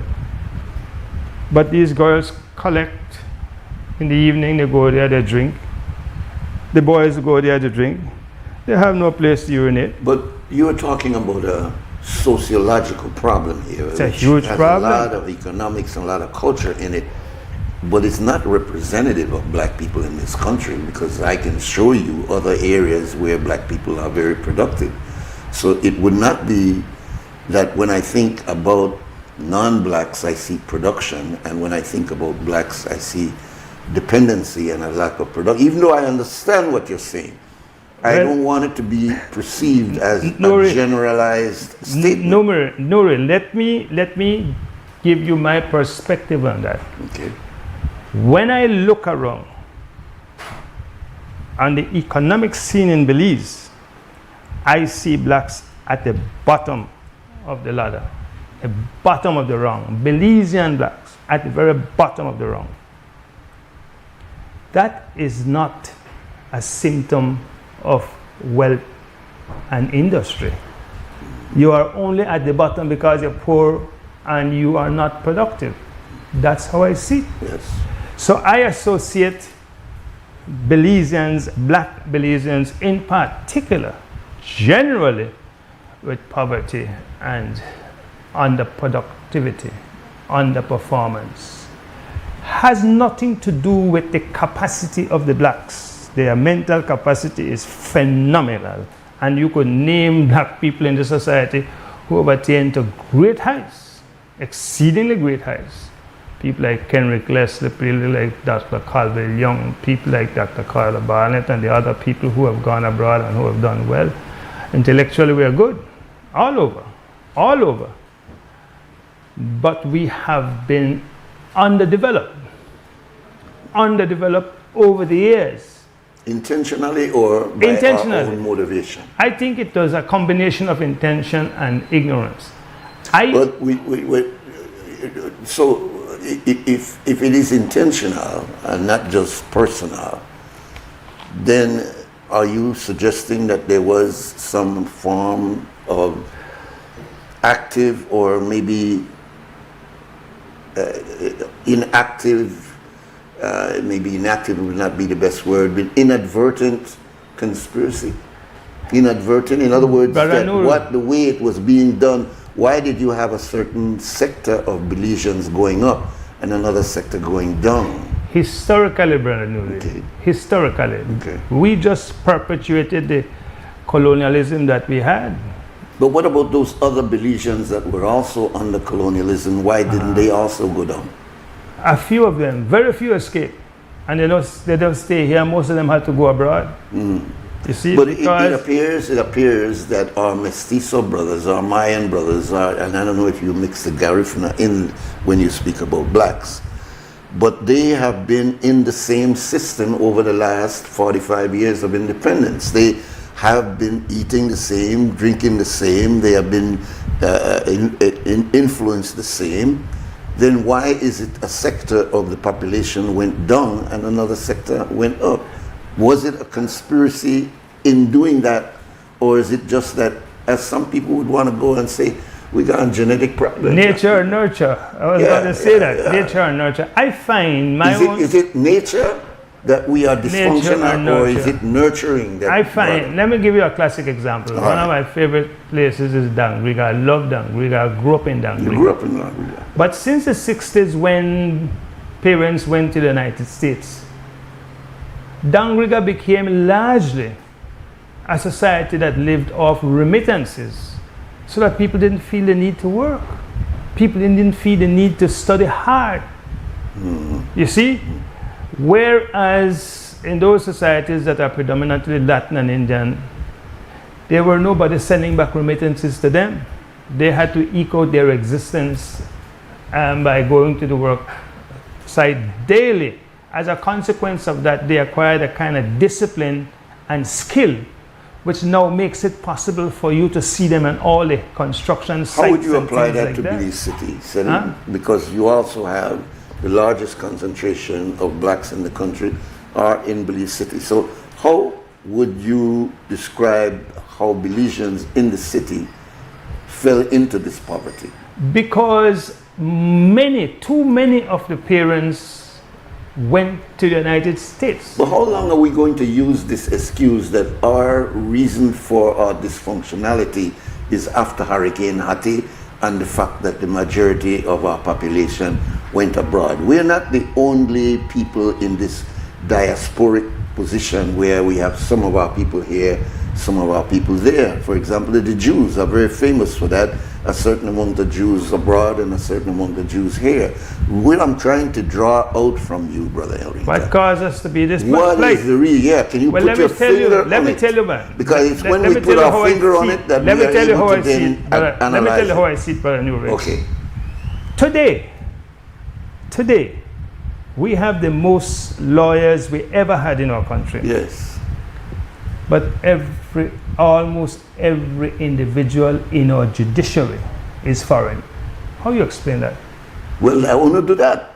No. Because your government also hired these foreign judges. Well, let us say we did that. You see, take responsibility there. We did that. Yes, certainly. So we as a nation and as a people have done things that have been inimical, harmful to our interests. Yeah. We closed down the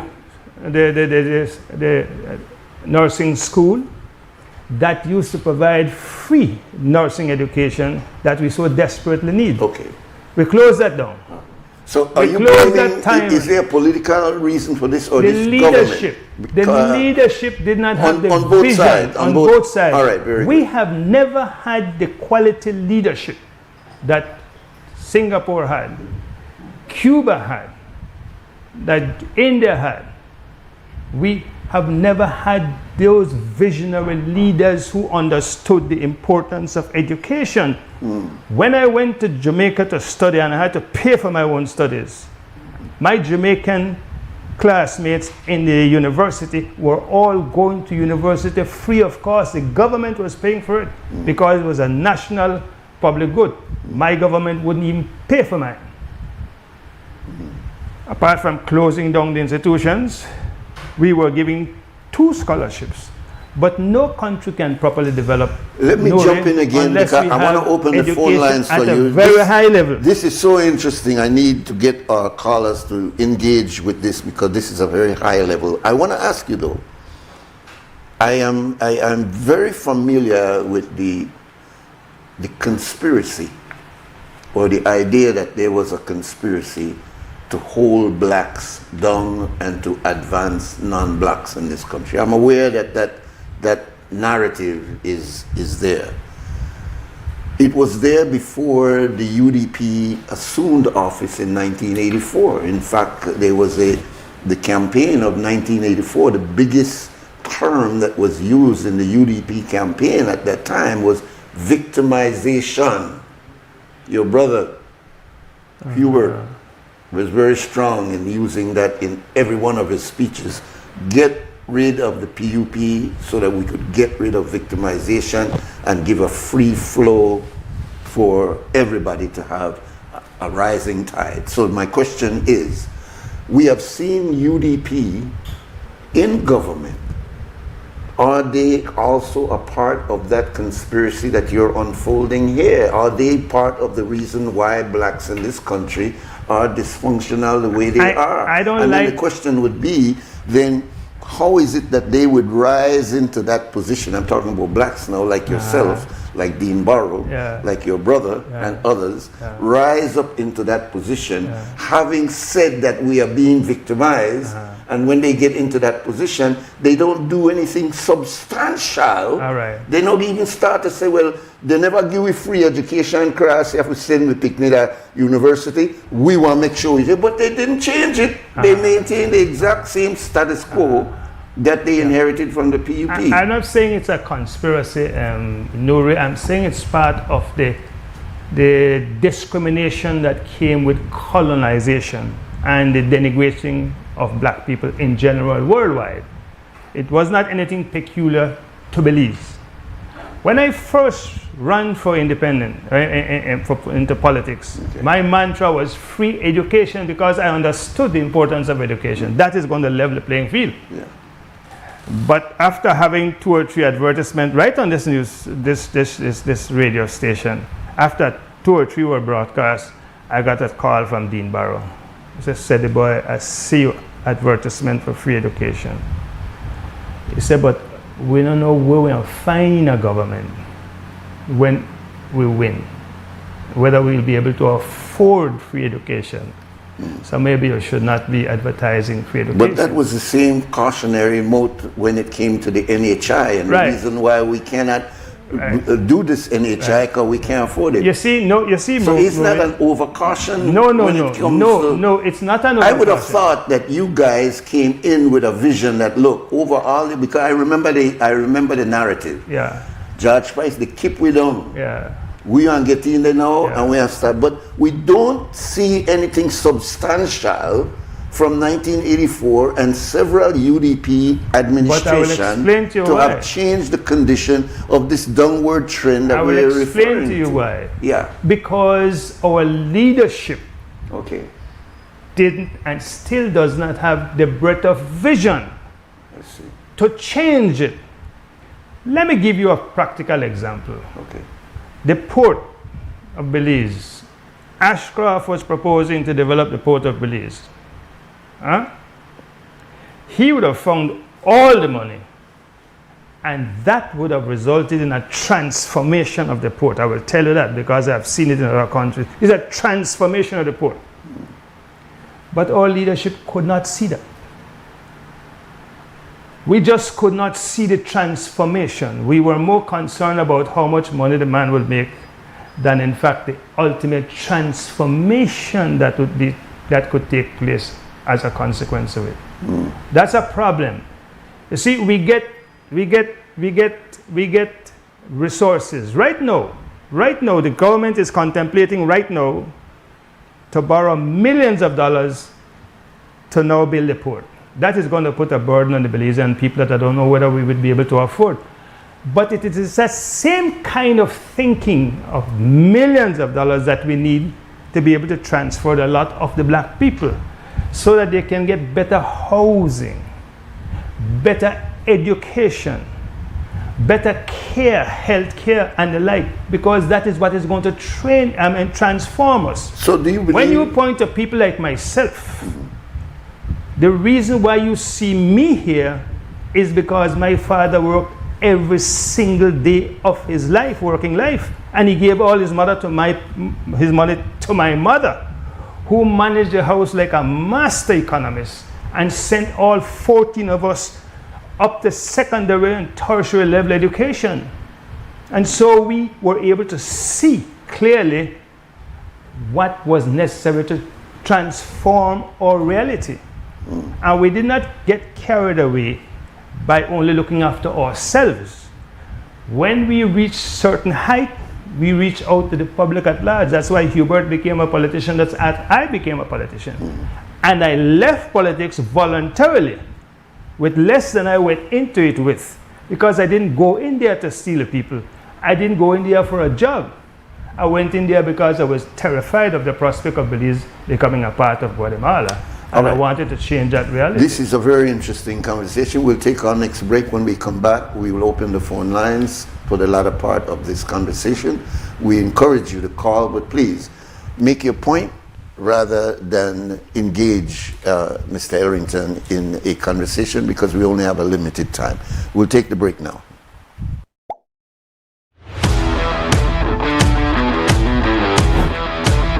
The Ministry of Infrastructure, Development and Housing advises the public that works have commenced to upgrade the George Price Highway between Belize City and Hattieville. A contract was signed for the civil works to reconstruct the segment of the highway, and the project is now underway. The project is expected to be executed over the course of the next 3 years. The works include the widening of the roadway, construction of reinforced concrete drainage, scarification and improvement of the pavement and running surface, raising the road in flood-prone areas, application of hot mix asphalt pavement, construction of major and minor intersections, construction of bridges at Burdon Canal and Hector Creek, and the provisions of road safety furniture to modernize road infrastructure and improve user safety. Works have commenced between miles 9 and 10. Every effort will be made to execute the works in a manner that minimizes inconvenience for road users. The ministry anticipates this to be a dynamic effort. Therefore, road users should expect travel delays within active construction zones. Motorists are advised to drive safely. Do not speed. Do not drive under the influence of alcohol or drugs. Do not drive recklessly. Please be courteous. Respect other road users. Adhere to the directions of traffic safety personnel and drive with due care and attention. Nando's Wholesale is your market leader in Belize's wholesale industry when it comes to high-quality products at the most reasonable and competitive prices. With over 40 years in the wholesale business, Nando's Wholesale embraces the partnership of the hotel industry in Belize by providing world-renowned brands in wines, seasonings, condiments, and cleaners in industrial sizes, as well as small and large kitchen appliances and equipment. Nando's also takes pride in providing one of the quietest and most durable air conditioning systems in Belize with technical support and spare parts. Nando's Wholesale. Professional, reliable, effective, and prompt. Nando's Wholesale always delivers. Visit us at www.nandos.bz or send an email to nandos@nandos.bz. Or, even better yet, give us a call today at 222-500 or 280-8080 to speak to one of our sales representatives today.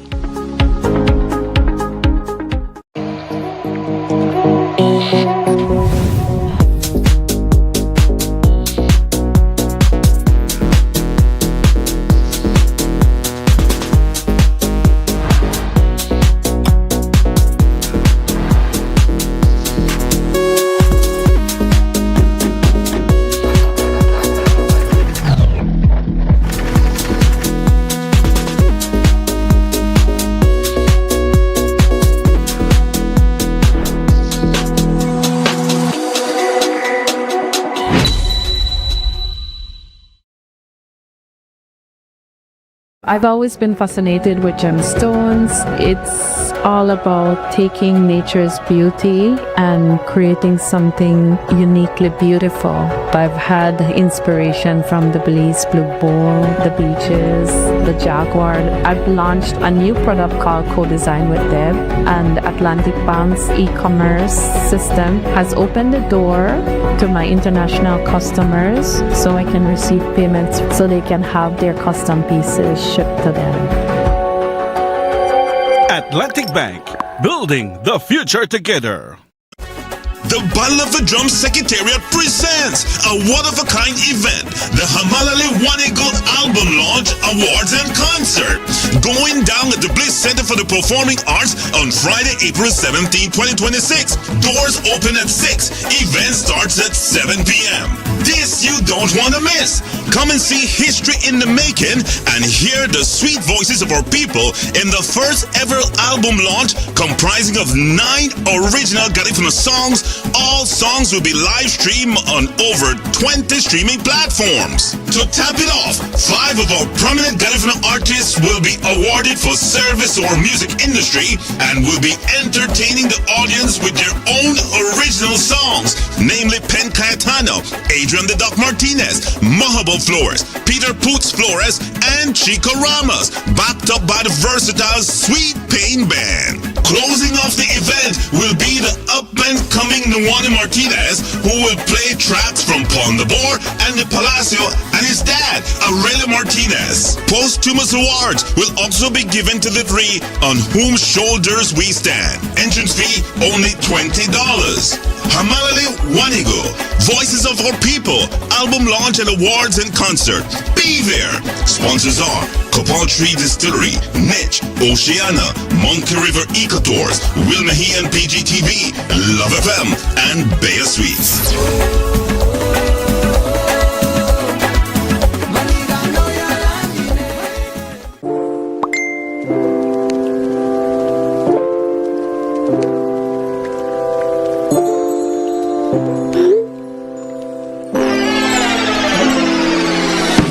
Have a vision? We've got what you need.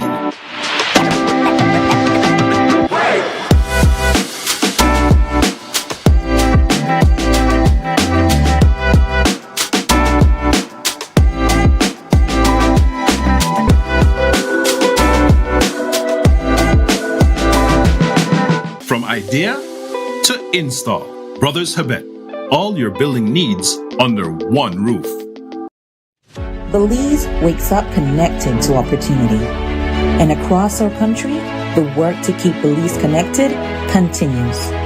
SMART continues expanding our network across the country, bringing stronger coverage to more communities. With recent service enhancements in areas at Blue Creek and Progresso, Belize City, Orange Walk, and more on the way.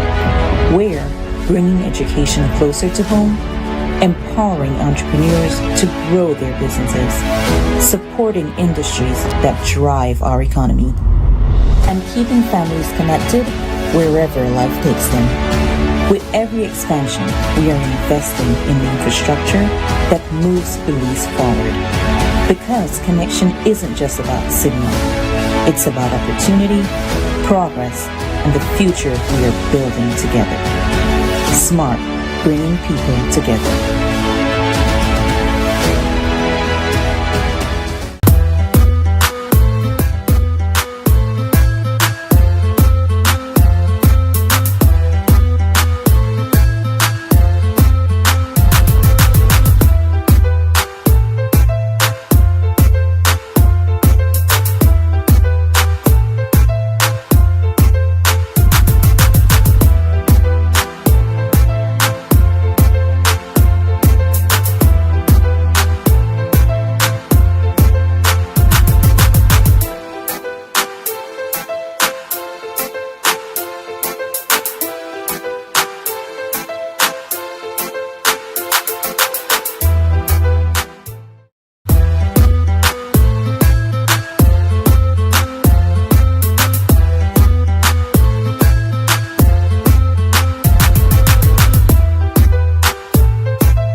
Welcome back. This is WUB on a Friday morning, the 17th day of April. Our telephone numbers here, 280-5848, 280-5848. Our guest is the Honorable Wilfred Seti Elrington, and we have our first caller on the line. Welcome, caller. Brother Nuri, good morning, my great friend, Mr. Elrington. Morning, sir. From Hamburg. My friend, listen to me. I will tell you, I'll make it public. Minister or no minister, you know deep down in your heart that I always like listening to you because of your great knowledge. But not only when they close down the nursing school, about technical college. You know how much. Right now, we may have to import or bring in people with trade. We may have what we call economic prosperity via education, etc., etc. Anyway, I can't take them. All right. Here's another call. Yeah, welcome, caller. Good morning, Mr. Elrington, and good morning, Nuri. Good morning, sir. I just wanted to make a point and then ask you a question or two. In Jamaica, when the Chinese went to Jamaica, they learned the lingo of the local people, the Jamaican patois. Why? I heard you said that you taught Spanish in school. Why didn't you teach Creole in school? That's one point. And I noticed every time a black man go and squat somewhere, they quickly move the black person. But if it's a Spanish that goes and squat anywhere, they let that person sit until the land become theirs. And yeah, so my question is to you, why are we losing our Creole heritage, and we're giving up the anchor base of this country, which is the Creole language, to adapt to a Spanish language when we're supposed to protect this language? We quickly jam a person with bilingual both language, we quickly jam them in office. Instead of helping the people learn our language, we quickly want to give up our language to please them. All right, sir. All right. Okay, thank you. Yes, sir. Go ahead, sir, if you want to respond. Yes, sir. It's not I personally am very, very cautious when it comes to the promotion of the Creole dialect or language. I think it's quite fine for us to speak Creole among ourselves and to do like the Garifuna people, teach our young people to do it as a project. But in order to survive in the society, you have to trade with other countries. And in order to be able to trade with other countries, you have to be able to speak their language and they have to be able to speak yours. So across the world, people are looking to learn, especially Mandarin now, Chinese now, because they want to be able to trade with the Chinese. People are looking to learn English now, proper English, because that is a language of commerce. In other words, the reason why Spanish and English and Mandarin and the other languages are in fact promoted is because those are the international languages that are used to promote trade and investment, without which no society will survive. No Belizean. Let me finally say this, Nuri. When I was living in Jamaica while studying, one day my landlady came across to me and said, Mr. Elrington, what language is your little daughter speaking? She doesn't speak like you and your wife. And I laughed and I said, that's the Belizean Creole that we speak. But you can't go anywhere speaking Belizean Creole outside of the boundaries of Belize because nobody will understand you and you will get frustrated. That's why you have to learn to speak good English, good Spanish, good German, good Mandarin, whatever it is. All right? With respect to squatting, I do know that historically, coming right down from the British, blacks are discriminated against. You will be discriminated against, and it's for that reason I tell my grandchildren, you've got to be better than the competition and you have got to be more proper and correct, because you will be targeted above others, whether you're in the right or in the wrong. So we can't do anything wrong, because we are not going to be treated kindly for so doing. All right, our number is here is 280-5848. You're welcome to call in and to put your question to Mr. Elrington. 280-5848. Brother Nuri, could I just advise the public that we are having the Imperial Band, which has been in existence for over 300 years, I am sure, in Belize. I don't know that that old, brother. Yeah, because it's imperial, from the Imperial Empire, the British Empire. It's from the days of the British Empire. It has come down. Okay. And it has... Was it always a black man band? No, it was never. It was always a white man band, like everything else in Belize. It was British. Okay. But then the Belizeans learned to play music. We had some of the finest musicians over the years. That is a finest, and we continue to have. Yes. And the Imperial Band is kept together largely at this present time because of the efforts of a young man named Daniel Bennett, who grew up right on King Street, not far from where you grew up, Brother Nuri. And he rearranges the pieces, he writes them for us, and he trains the band. We have a young man named Josh that is back now training.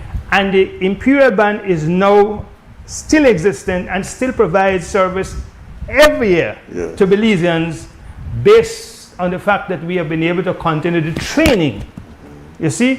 So we are now having a concert in conjunction with the Methodist Combined Choir tomorrow evening at the Methodist Church. It's a post-Easter harvest. I mean concert. Okay. Imperial Band will be playing in the church. In the church, as well as the choir will be singing. Fantastic. The entrance fee is only $20 for adults, $10 for children. It is going to be a wonderful night out. I could imagine. And it starts at 7 o'clock. So the Imperial Band is historical. Historic.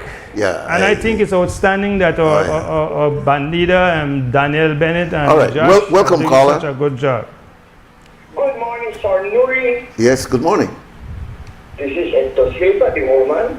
Yes, sir. Yes, sir. Welcome. Earlier, the man that I highly respect and regard, Sir Wilfred Elrington, I have been following your entire views upon belief way back. Yes. You have stood very strong on certain issues that beg to ask you just a few questions. I followed your signing of the compromise. You gave a very good explanation, and the little thing that was missing to come out, the reason why you signed it. I think I heard you say because there had been other agreements signed before, and I can recall 16 years of agreement. I can recall the 1992 agreement to abolish borders. I remember the 2003 confidence building measures and the adjacency zone. And I understood that you meant to tell the nation that up to when you signed that compromise, agreements had been made that compromised beliefs on this matter of the ICJ. I may be wrong, but I remember, and I've been basic discussions, that there were many agreements signed before signing the compromise, which after one of them was registered at the OAS. The 1992 No Border Agreement was registered by both Guatemala and Belize at the OAS. Well, the other point that I like very much that you stated at your last meeting at the House of Representatives, you said this: we are imprisoning our youth educating them. That word, those words came from you, I think.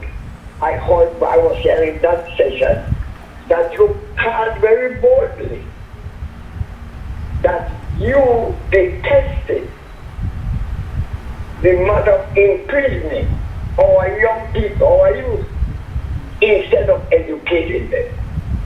Those are 2 points in your contribution that you have made. One, the compromise was practically already conforming the previous agreements, 16 heads, 1992, so Sridhar Rampal 2003. And then the other one that you said, you hit it on the nail. Let us educate our young people instead of imprisoning them. And I leave you with that. Thank you for the opportunity. Thank you very much, Don Hector. Yeah. Two important points there. Could I deal with the last one, brother? Yeah. I want to emphasize and overemphasize the fact that historically we have marginalized our mothers and our children. And the fact that mothers now are having to go and find their children dead because they are being slaughtered is a direct result of the marginalization of our mothers and children by our leadership, including UDP leadership. I would want to think that perhaps the mothers of Belize need even more intervention, help, and support than the children, because the mothers are the ones who give nurture and care to the children. And if they themselves are in need of nurture and care, then it's hardly possible for them to give it to their children. The males in Belize, in my view, we have been dismally dysfunctional. We are not at home. We are missing in action, either drinking liquor, taking alcohol, taking drugs, playing basketball, playing dominoes, whatever it is. Anything other than staying at home, helping to discipline our children, helping to make sure that they do their homework, and helping to make sure that they become productive citizens. If you don't have productive citizens, you will have destructive citizens. And that is what we are producing in the black community in the main. You go to Valley of Peace, you see people working arduously. You go to the Mennonite places, you see people working arduously. You go on the construction site, you see people working very hard, but very few are black. Largely because the blacks don't have the skill and the discipline. They did not get it because the poor families couldn't give it to them, given their own indigent and limited capacity. In terms of the going to the ICJ on the matter, for years the British had been advocating that we do that. And while the PUP was in government, they had come up with other means. For example, the Ramphal-Reichler proposal was an alternative to going to the ICJ, because the PUP was reluctant to go to the ICJ. And the impetus came for that at the latter part of the PUP administration, before we got into office in 2008. And then when we got in, we pushed it. You carried on. Okay. Yeah, welcome, caller. Go ahead, please. Yeah, I just want to touch upon the situation with the young man when I find yesterday. Yeah, you know what? Ask our guest question. We have Mr. Sedi Elrington. Directly linked with one of the top votes. Okay. Because that the failure of the police I want to talk about. Right? The way they handled the situation, they had this young man like one suspect. Right? They don't really look for him like one victim. First of all, they harassed the mother about the death of the person when we there with previously. Two of them they together, remember? Hello? Yeah, sir. Go ahead. Make your point now. Yeah, two of them they together. And they find one. Actually, the police, they suspect that the young man, Marine, killed a friend. Right? Yeah. And they never did me look for that young man the right way. Yeah. So if they look for him as probably if he living and survived, they may have find out. But then figure the man they hide out. All right. Man now a victim, and the police handle the situation really bad. All right. I try to keep calm right now. Nuri, the family upset about this. Stay calm. You know? That one never failure again. Now they try to cover it up and say, oh, well, we were looking for him. They don't really need to look for the young boy like that. Right? So you can't write in and go on to talk about failure of the system. And people will want the job, but want to do very little work to get the job done properly. See what I say? Yes, sir. All right. Yeah, okay, brother. One more, I don't know if wrong that you even sue the police because that's as far as I want to go. When the young boy don't get lied to rest, I think that's the way the family should have come together, find out if something could happen and the police could do a better job as what they did. And then they try to smooth it off now and say, oh, we made it look. They hardly made it look, them is busy, they harass the mother. Right? Okay, I know time limited, but you're making you're making an important point there, my brother. 2805848 if you have a question or comment to make directed at our brother Sedi Elrington. Could I comment on the bus situation? Yes, yeah, of course. There are two things that bother me tremendously.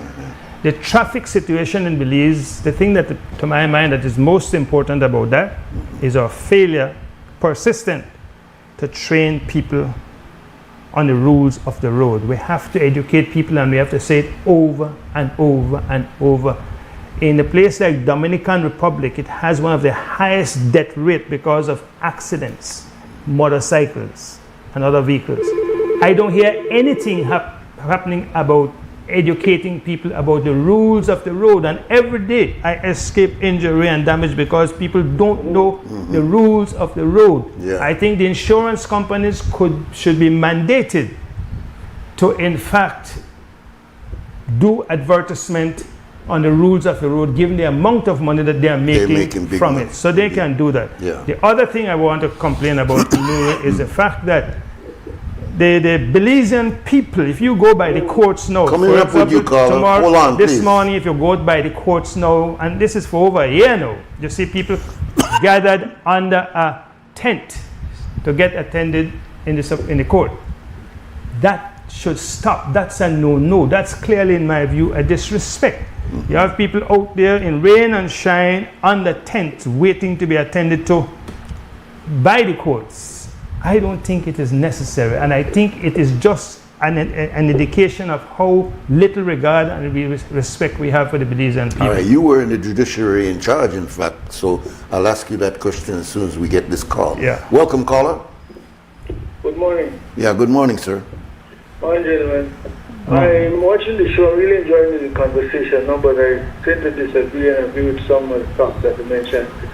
When it comes to black people, young black people, especially in this country, we hear over the last decades of 50 years, we hear stories about down pressure and people keeping us away from the best things in life.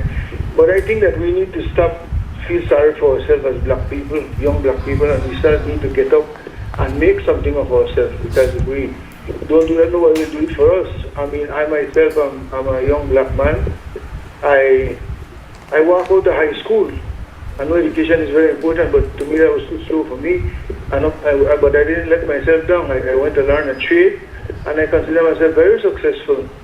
So I just want to say that when it comes to the mother, you correct me, Senator, because I was heading down that wrong path, and I ended up in court, and the judge told me, if you come back here in the next year, I will lock up your mom, and I'll lock you up.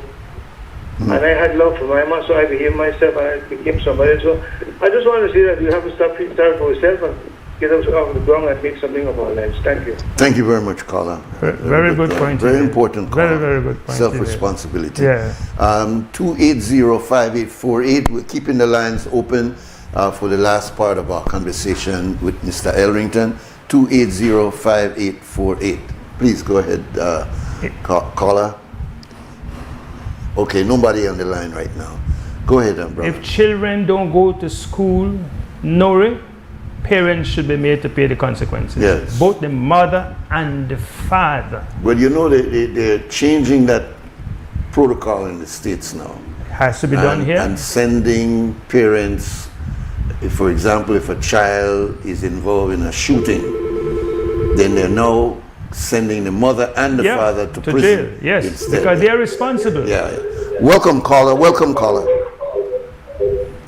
Yeah, welcome. Yes, good morning, Mr. Arrington. Good morning. I know from a distance, but I Good have morning. high respect for you and your brother Hubert. Thank you. And as I say, I know you from a distance. I mean, not too far, but I remember when you used to go to the Playboy Club downstairs at the UDP headquarters, and used to sit there with Mr. Rest in Peace Welch, the attorney, and other friends of yours. But I used to come around there and kind of distance say hi to you know. Yes. And you touch very important points. Creole is the culture in Belize, but when you cross the border, if you go to US, any other country that's English speaking, you can't make it. I remember the tourist village, tourists used to come to me and say, oh, you say, I understand you, but I don't understand the guys over there. Yes. I say, no, it's just because they are talking to you in Creole. Yes. So it's very important to know the Creole and know the English. At the same time, I like another point you make, the Spanish language.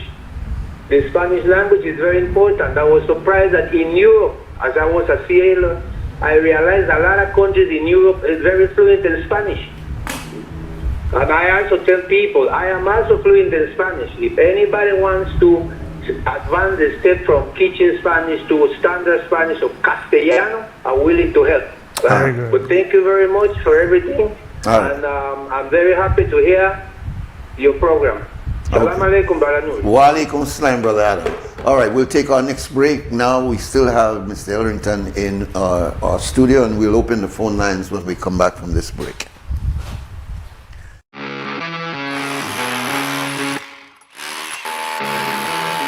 When the job demands more, Milwaukee Power Tools are designed to handle the toughest jobs on the construction site. If it's speed, durability, and performance you need, Milwaukee is the perfect choice.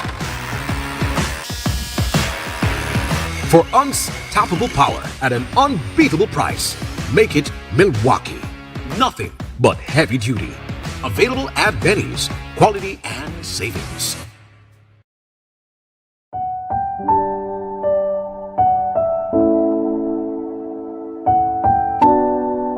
I was overwhelmed. I don't even know how to talk right now.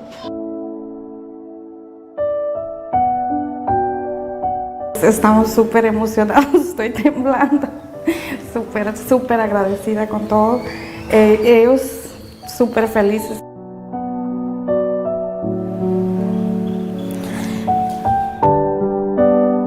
I received a whole 2-bedroom house for me and my son and my daughter right here, so it's more than emotional.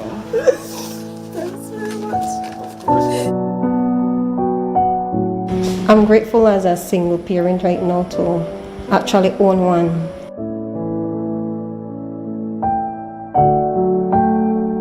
I feel like a load has been lifted off my shoulder receiving this key today. Currently, I'm living with my sister. I'm invading her privacy, so this changes a lot, not only for me, but for her. I'm like, keep on my knees. I keep on praying and I keep on asking God, let this be successful this time, because I have already tried 4 times. Everything done, baby. Everything done. No more hunger, no more starvation. We want to thank the Ministry of Housing. We want to thank Minister Julius, the members of the housing team that were able to partner with us, partner with Fort George to be able to provide for these ladies. I'm very grateful that we have this program that can support individuals like her who are, trying to live the right way and trying to provide for their families. Our job is to support them and to give them a lifting hand. All families are deserving of a dignified home. All children are certainly deserving of having their own place. I believe in this government. I believe in the ministry, the minister, the leadership of MIDH, and I believe in the leadership of our Prime Minister, Honorable John Briceño. Thank you.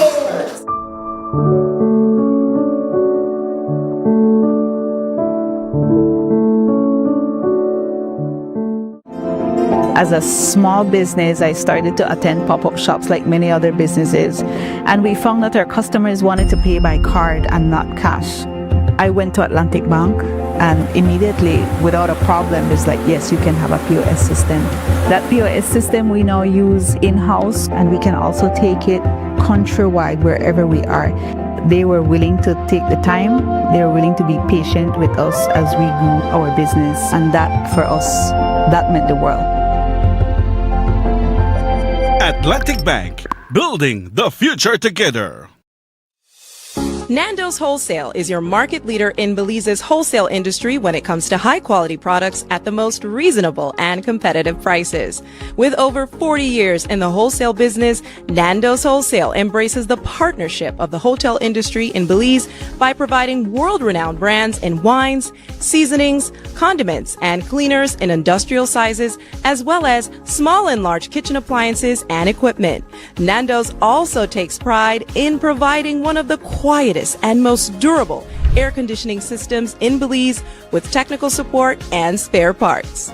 Nando's Wholesale. Professional, reliable, effective, and prompt. Nando's Wholesale always delivers. Visit us at www.nandos.bz or send an email to nandos@nandos.bz.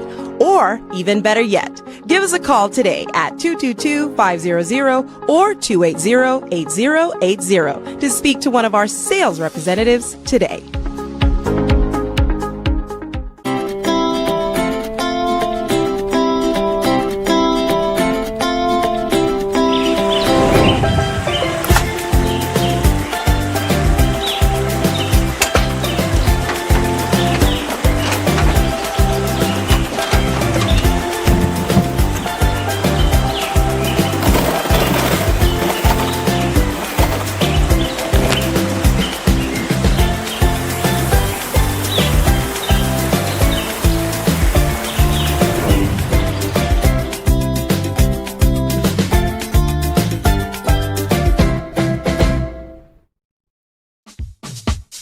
Whether you are a busy person or stuck in traffic or having an adverse or very demanding circumstance, tension builds up, causing you to be stressed out.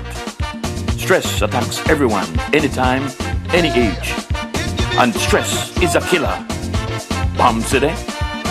It's best to be alive than dead.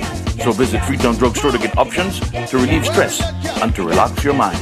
Yes, sir. What can I do for you today? I'm so stressed out. Okay, I'm going to help you right now. When I this daily? For 10 days, and I'm good after that, okay? Okay. Freetown Drugstore, 28 Freetown Road, where you are better off alive than dead. Freetown Drugstore, telephone 223-2876.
welcome back, and we just have enough time now to entertain you with a few more telephone calls, and we are going to end our conversation after this. 280-5848.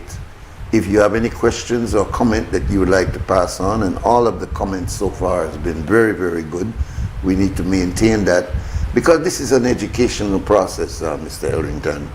As you know, this is not a popular show in Corozal or in Juak and these, but it is very, very popular in the core of where the majority of our listeners come from, which is this Belize City cohort, so to speak. So you have people who are in need of the information that you're passing out that are in fact listening. But we don't want conversations to simply tell you this is where you are and this is how you got to where you are. But we need to incorporate in our conversation where you need to go. And we also need to say the truth that it's not going to be somebody picking you up and taking you there, but rather it's going to be putting in some very hard work. So for you to put that spotlight on the responsibility of our mothers, we have had over the last 40 years umpteen programs coming from UNICEF, Women's Department, etc., all focused on young girls and young women. So for you to be identifying that the children that are coming from these same women that have been empowered are not meeting the challenges on the streets and being able to avoid falling off and into the cracks, and therefore it is the responsibility of the women. Well, if we've been having over 40 years, in fact we've just left the month of March, which is Women's Month again, how is it that we're ending up with this dysfunction with the responsibility in the city? And I'm putting that to you because it's something that we don't want to discuss. I know a number of people don't criticize me for me even making those points, but it's the reality of what we're facing now. Brother Nuri, two things. Before I get distracted, I just want to emphasize that the resources of Belize, both jobs and natural resources, should be prioritized for Belizeans. I can't condone the fact that so many foreign people are in fact doing so well in public and private enterprises in Belize, and Belizeans are not functioning and are being left out. Okay, now the issue of the ladies and the emphasis. It's a time-consuming process. You have to repeat the lessons over and over. And Brother Nuri, perhaps most importantly, you have got to have quality education. You have lots of people who claim to have the capacity and the capability to elevate people, to educate people. But if you look at the results in Belize, you have to admit that the vast majority of our citizens have been underdeveloped as opposed to being developed by going to school. The point that guy made was a very good one. He left school early and has been doing very well since. Maybe if he had continued in school, he would not have been doing as well, because the school tends to stultify you. You have a lot of people in these schools and institutions who have no business in these institutions, and they do more harm than they do good. And we do not have a proper analysis of the situation. Give you a good example. The legacy of Fidel Castro was that he was able to produce and export doctors, teachers, engineers, athletes, soldiers. In other words, he developed the intellect, the mind and the brain, so that he had first-class product to export, and he's exported his students and his people all over the world. Belize cannot even produce its own nurses. We have to have Filipino nurses. We can't produce our own doctors. We have to have Cuban doctors. When are we going to be able to produce our own people? We can't produce our own nurses. We can't produce our own doctors. We can't produce our own judges. We can't produce our own magistrates. What then are we producing? And that, to my mind, points to two things: a failure of leadership and a failure of our educational institutions. They have to change. Well, before you go, I want you to address, because you're talking about leadership, and we have in this concept of Westminster the sitting government and the government in waiting, which means the opposition. Your party, I don't know if you're still a member, I'm pretty sure you are, have been dysfunctional for many years. And this is an unfortunate situation, and this is the reason why I brought up what happened in 1993, because after the Maritime Areas Act was passed, there was a split in the UDP. And that split brought the UDP into a situation where, as an opposition, it appeared as if Humpty Dumpty could not put those parts together again. But we did it.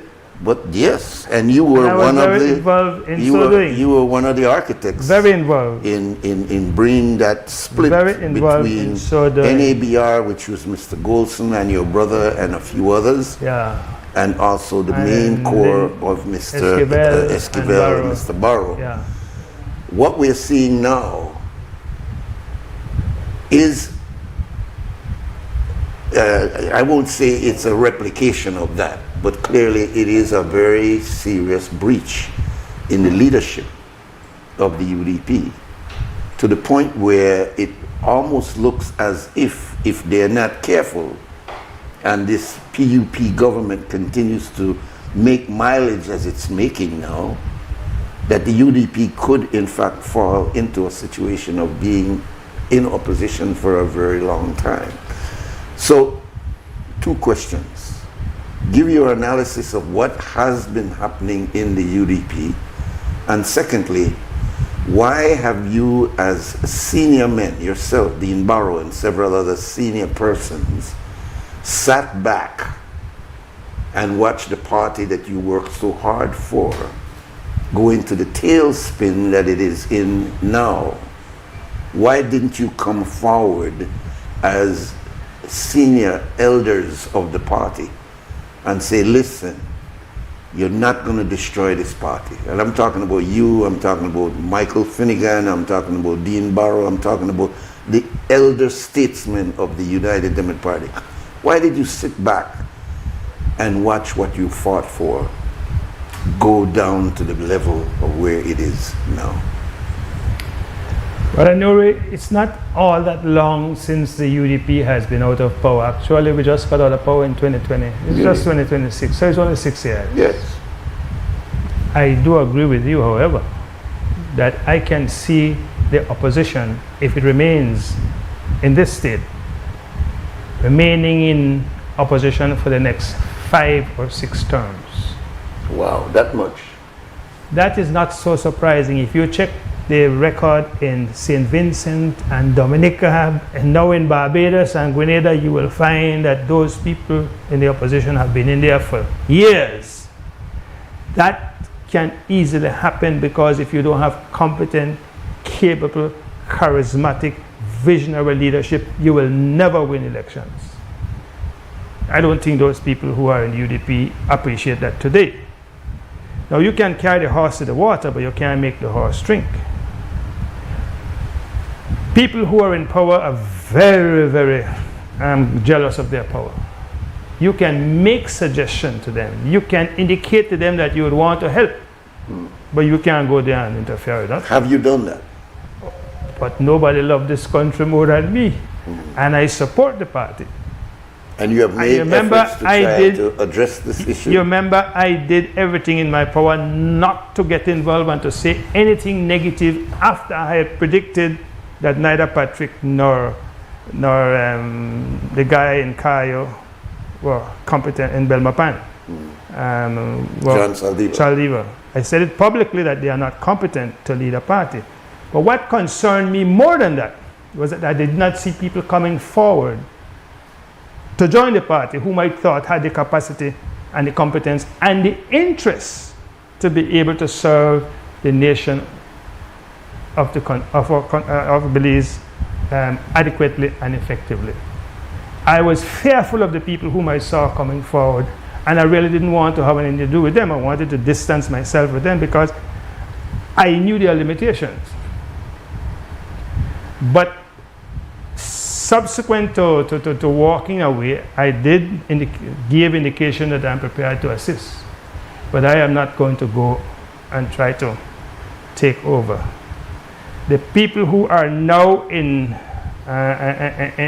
office have an obligation to reach out and try to rebuild the party. They must reach out. So there have been no effort on the part of these leaders to say to you elders, please, we need your help. I said over and over. I told my good friend Henry Young, your good friend Henry Young, and I told others, the party needs a council of elders to come together. Indeed. And advise it. Indeed.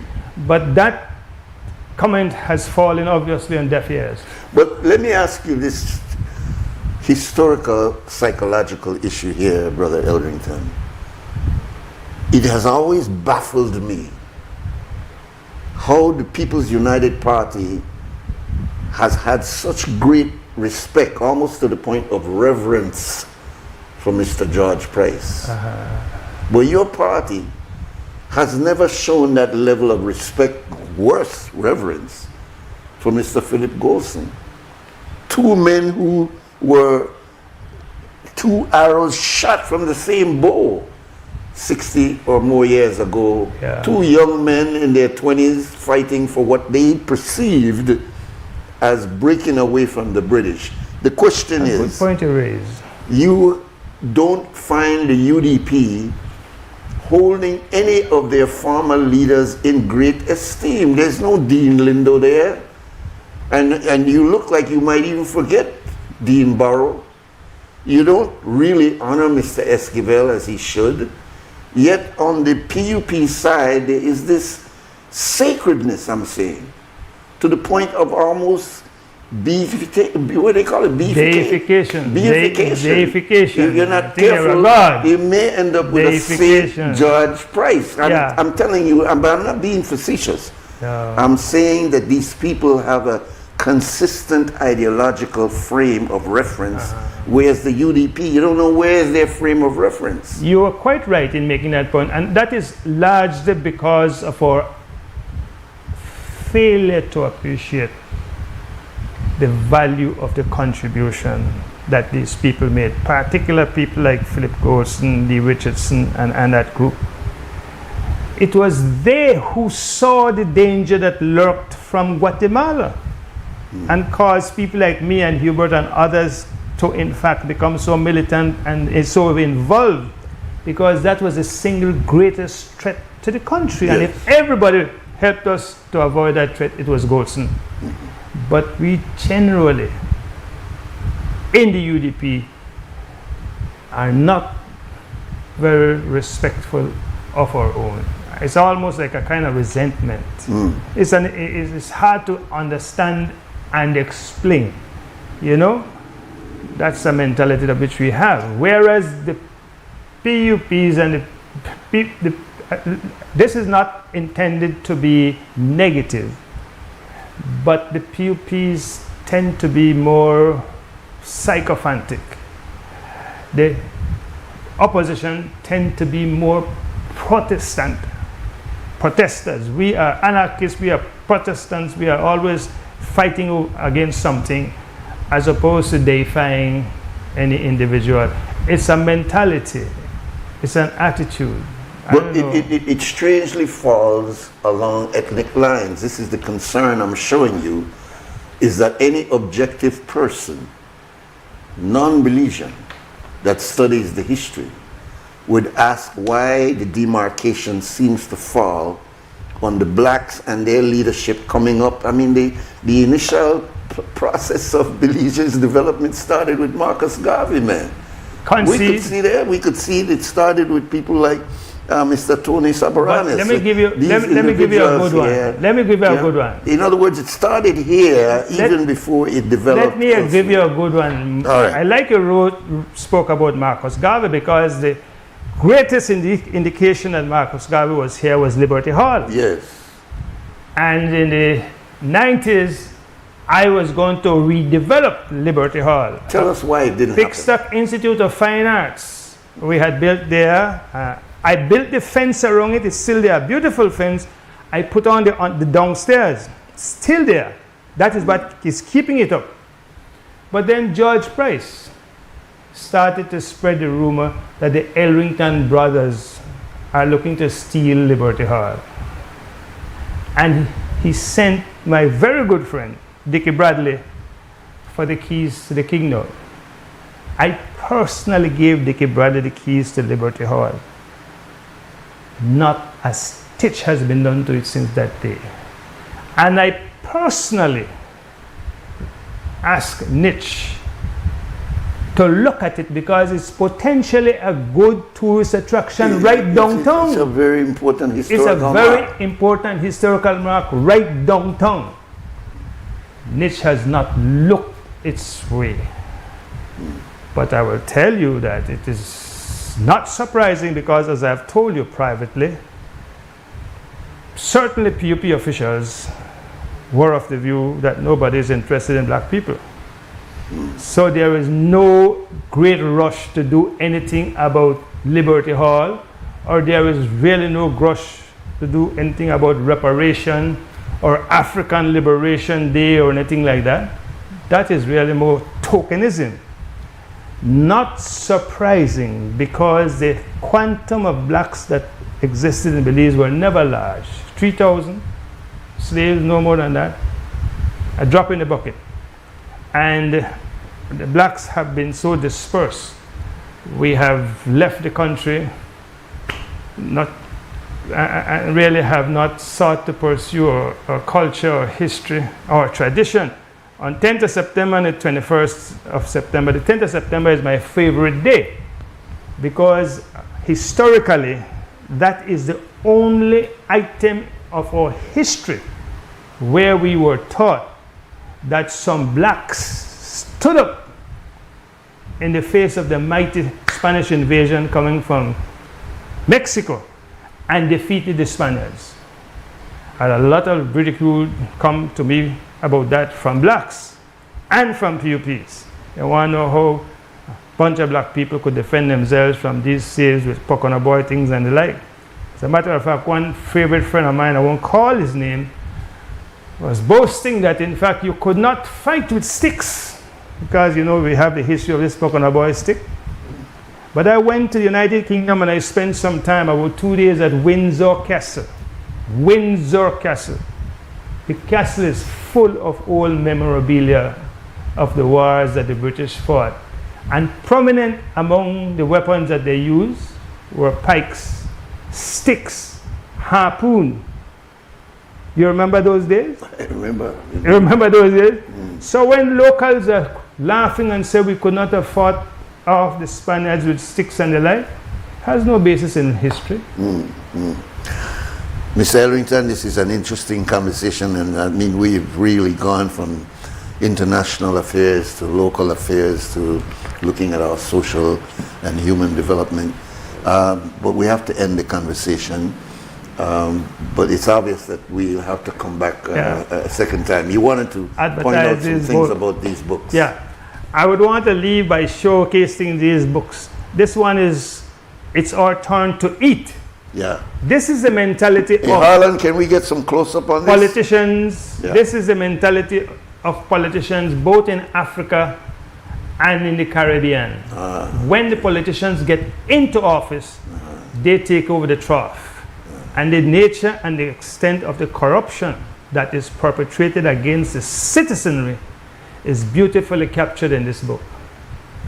It's by a journalist, and it's about Kenya, a country which I went to and is still having trouble today.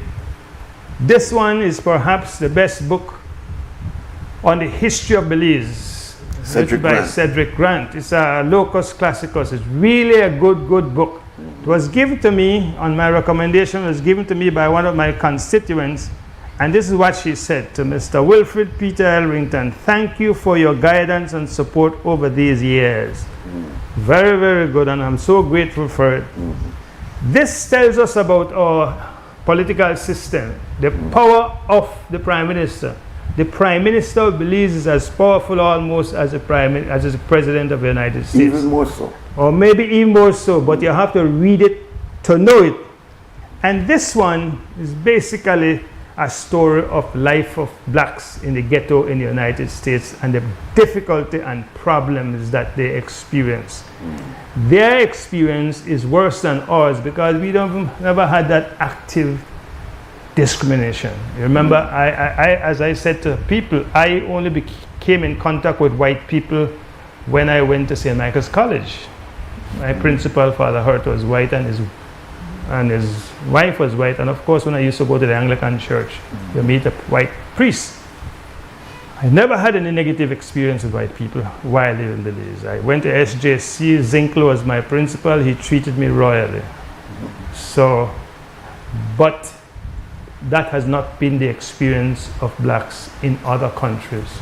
I think we in Belize have had it, as far as I know, certainly during the colonial era, the discrimination was not as marked as it has been in other countries, but let no one fool you.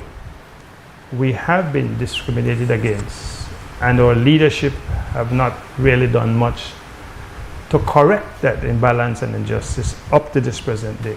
Well, I will say to you what a colleague of mine says, that overt racism and covert racism is still racism. I agree. So let's not forget I don't that. dispute But that. let me give you a final word, if you would like to give any final thought before we say our goodbyes for today. What I would like to say is that we have got to focus on our development. Individually, at home, fathers and mothers and children. Nobody in the world, Nuri, will do for us what we need to have done for ourselves. Neither our Caribbean brethren, nor our Latin brethren, nor our American brethren, nor our Canadian. We have got to look out for ourselves. And the resources of this beautiful country belongs to us. It should not be used to feather the nest of investors who come, irrespective of where they come from. Should not we be the ones to eat first from the table, and not the ones that are getting crumbs? But we are unquestionably surviving off the crumbs from the tables, and we are nowhere near to where the wealth is generated and divided. That's what I would like. All right. When next time I'm giving you a sort of heads up on what we'll talk about when you come back the next time. I want to know why, and you pointed out earlier that the largest contingent of attorneys in Belize are black attorneys. Yeah. We've really almost taken over that profession.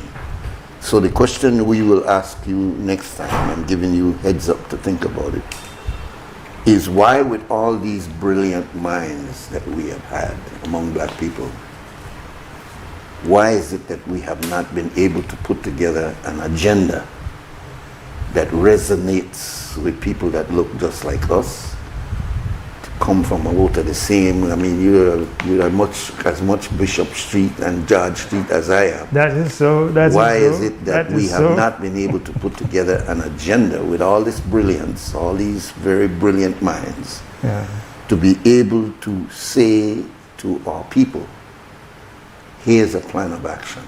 I won't get into it now, but I'm asking that question very broadly because every other group seemed to have done that for themselves. You pointed out Valley of Peace, they got together. They came here over 35 years ago and they were pretty much used to cut way hard. You used to say, oh, where the Paisa there?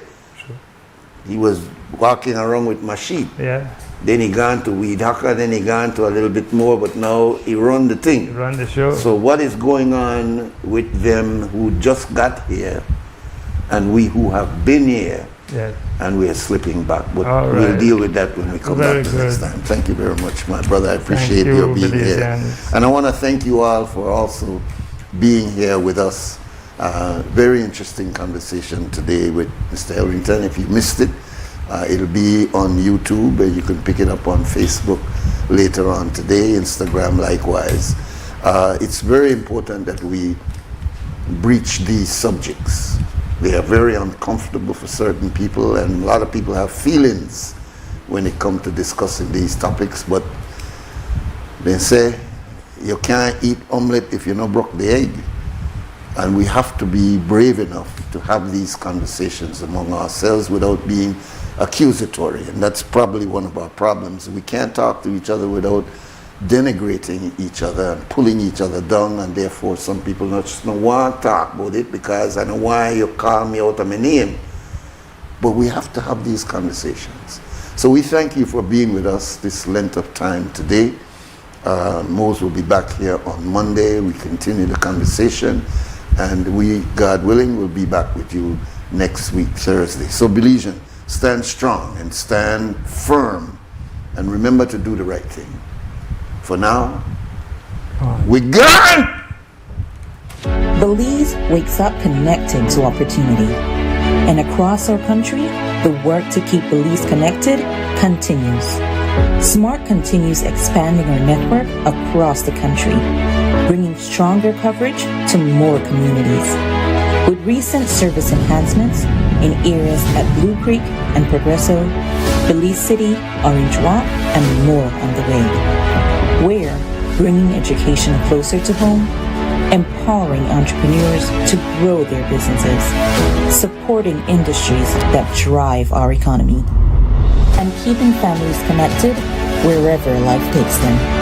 With every expansion, we are investing in the infrastructure that moves Belize forward. Because connection isn't just about signal, it's about opportunity, progress, and the future we are building together. Smart, bringing people together. Maria's was planned to open in 2020, and that's when COVID came. I thought the dream was dead. People would come to my house, they would purchase the coffees from there. That gave me the little confidence, like, okay, I could do this. Atlantic Bank, of course, helped me take the next step. Once I had their support, it was smooth sailing from there. This business is my life. It's literally what provides my family with food and employment. I employ 3 family members, so it's really everything for us. Atlantic Bank, building the future together.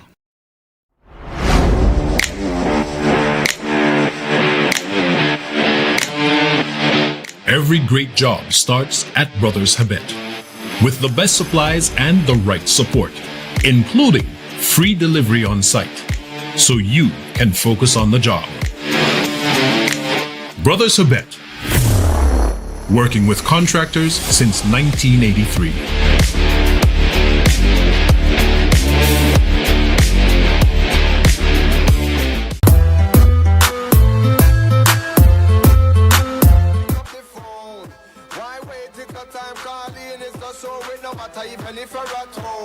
Just call in, trouble your bed. Wake up, Belize, wake up, Belize. Another day is here. Wake up, Belize, we gotta keep moving. Belize wakes up connected to opportunity. And across our country, the work to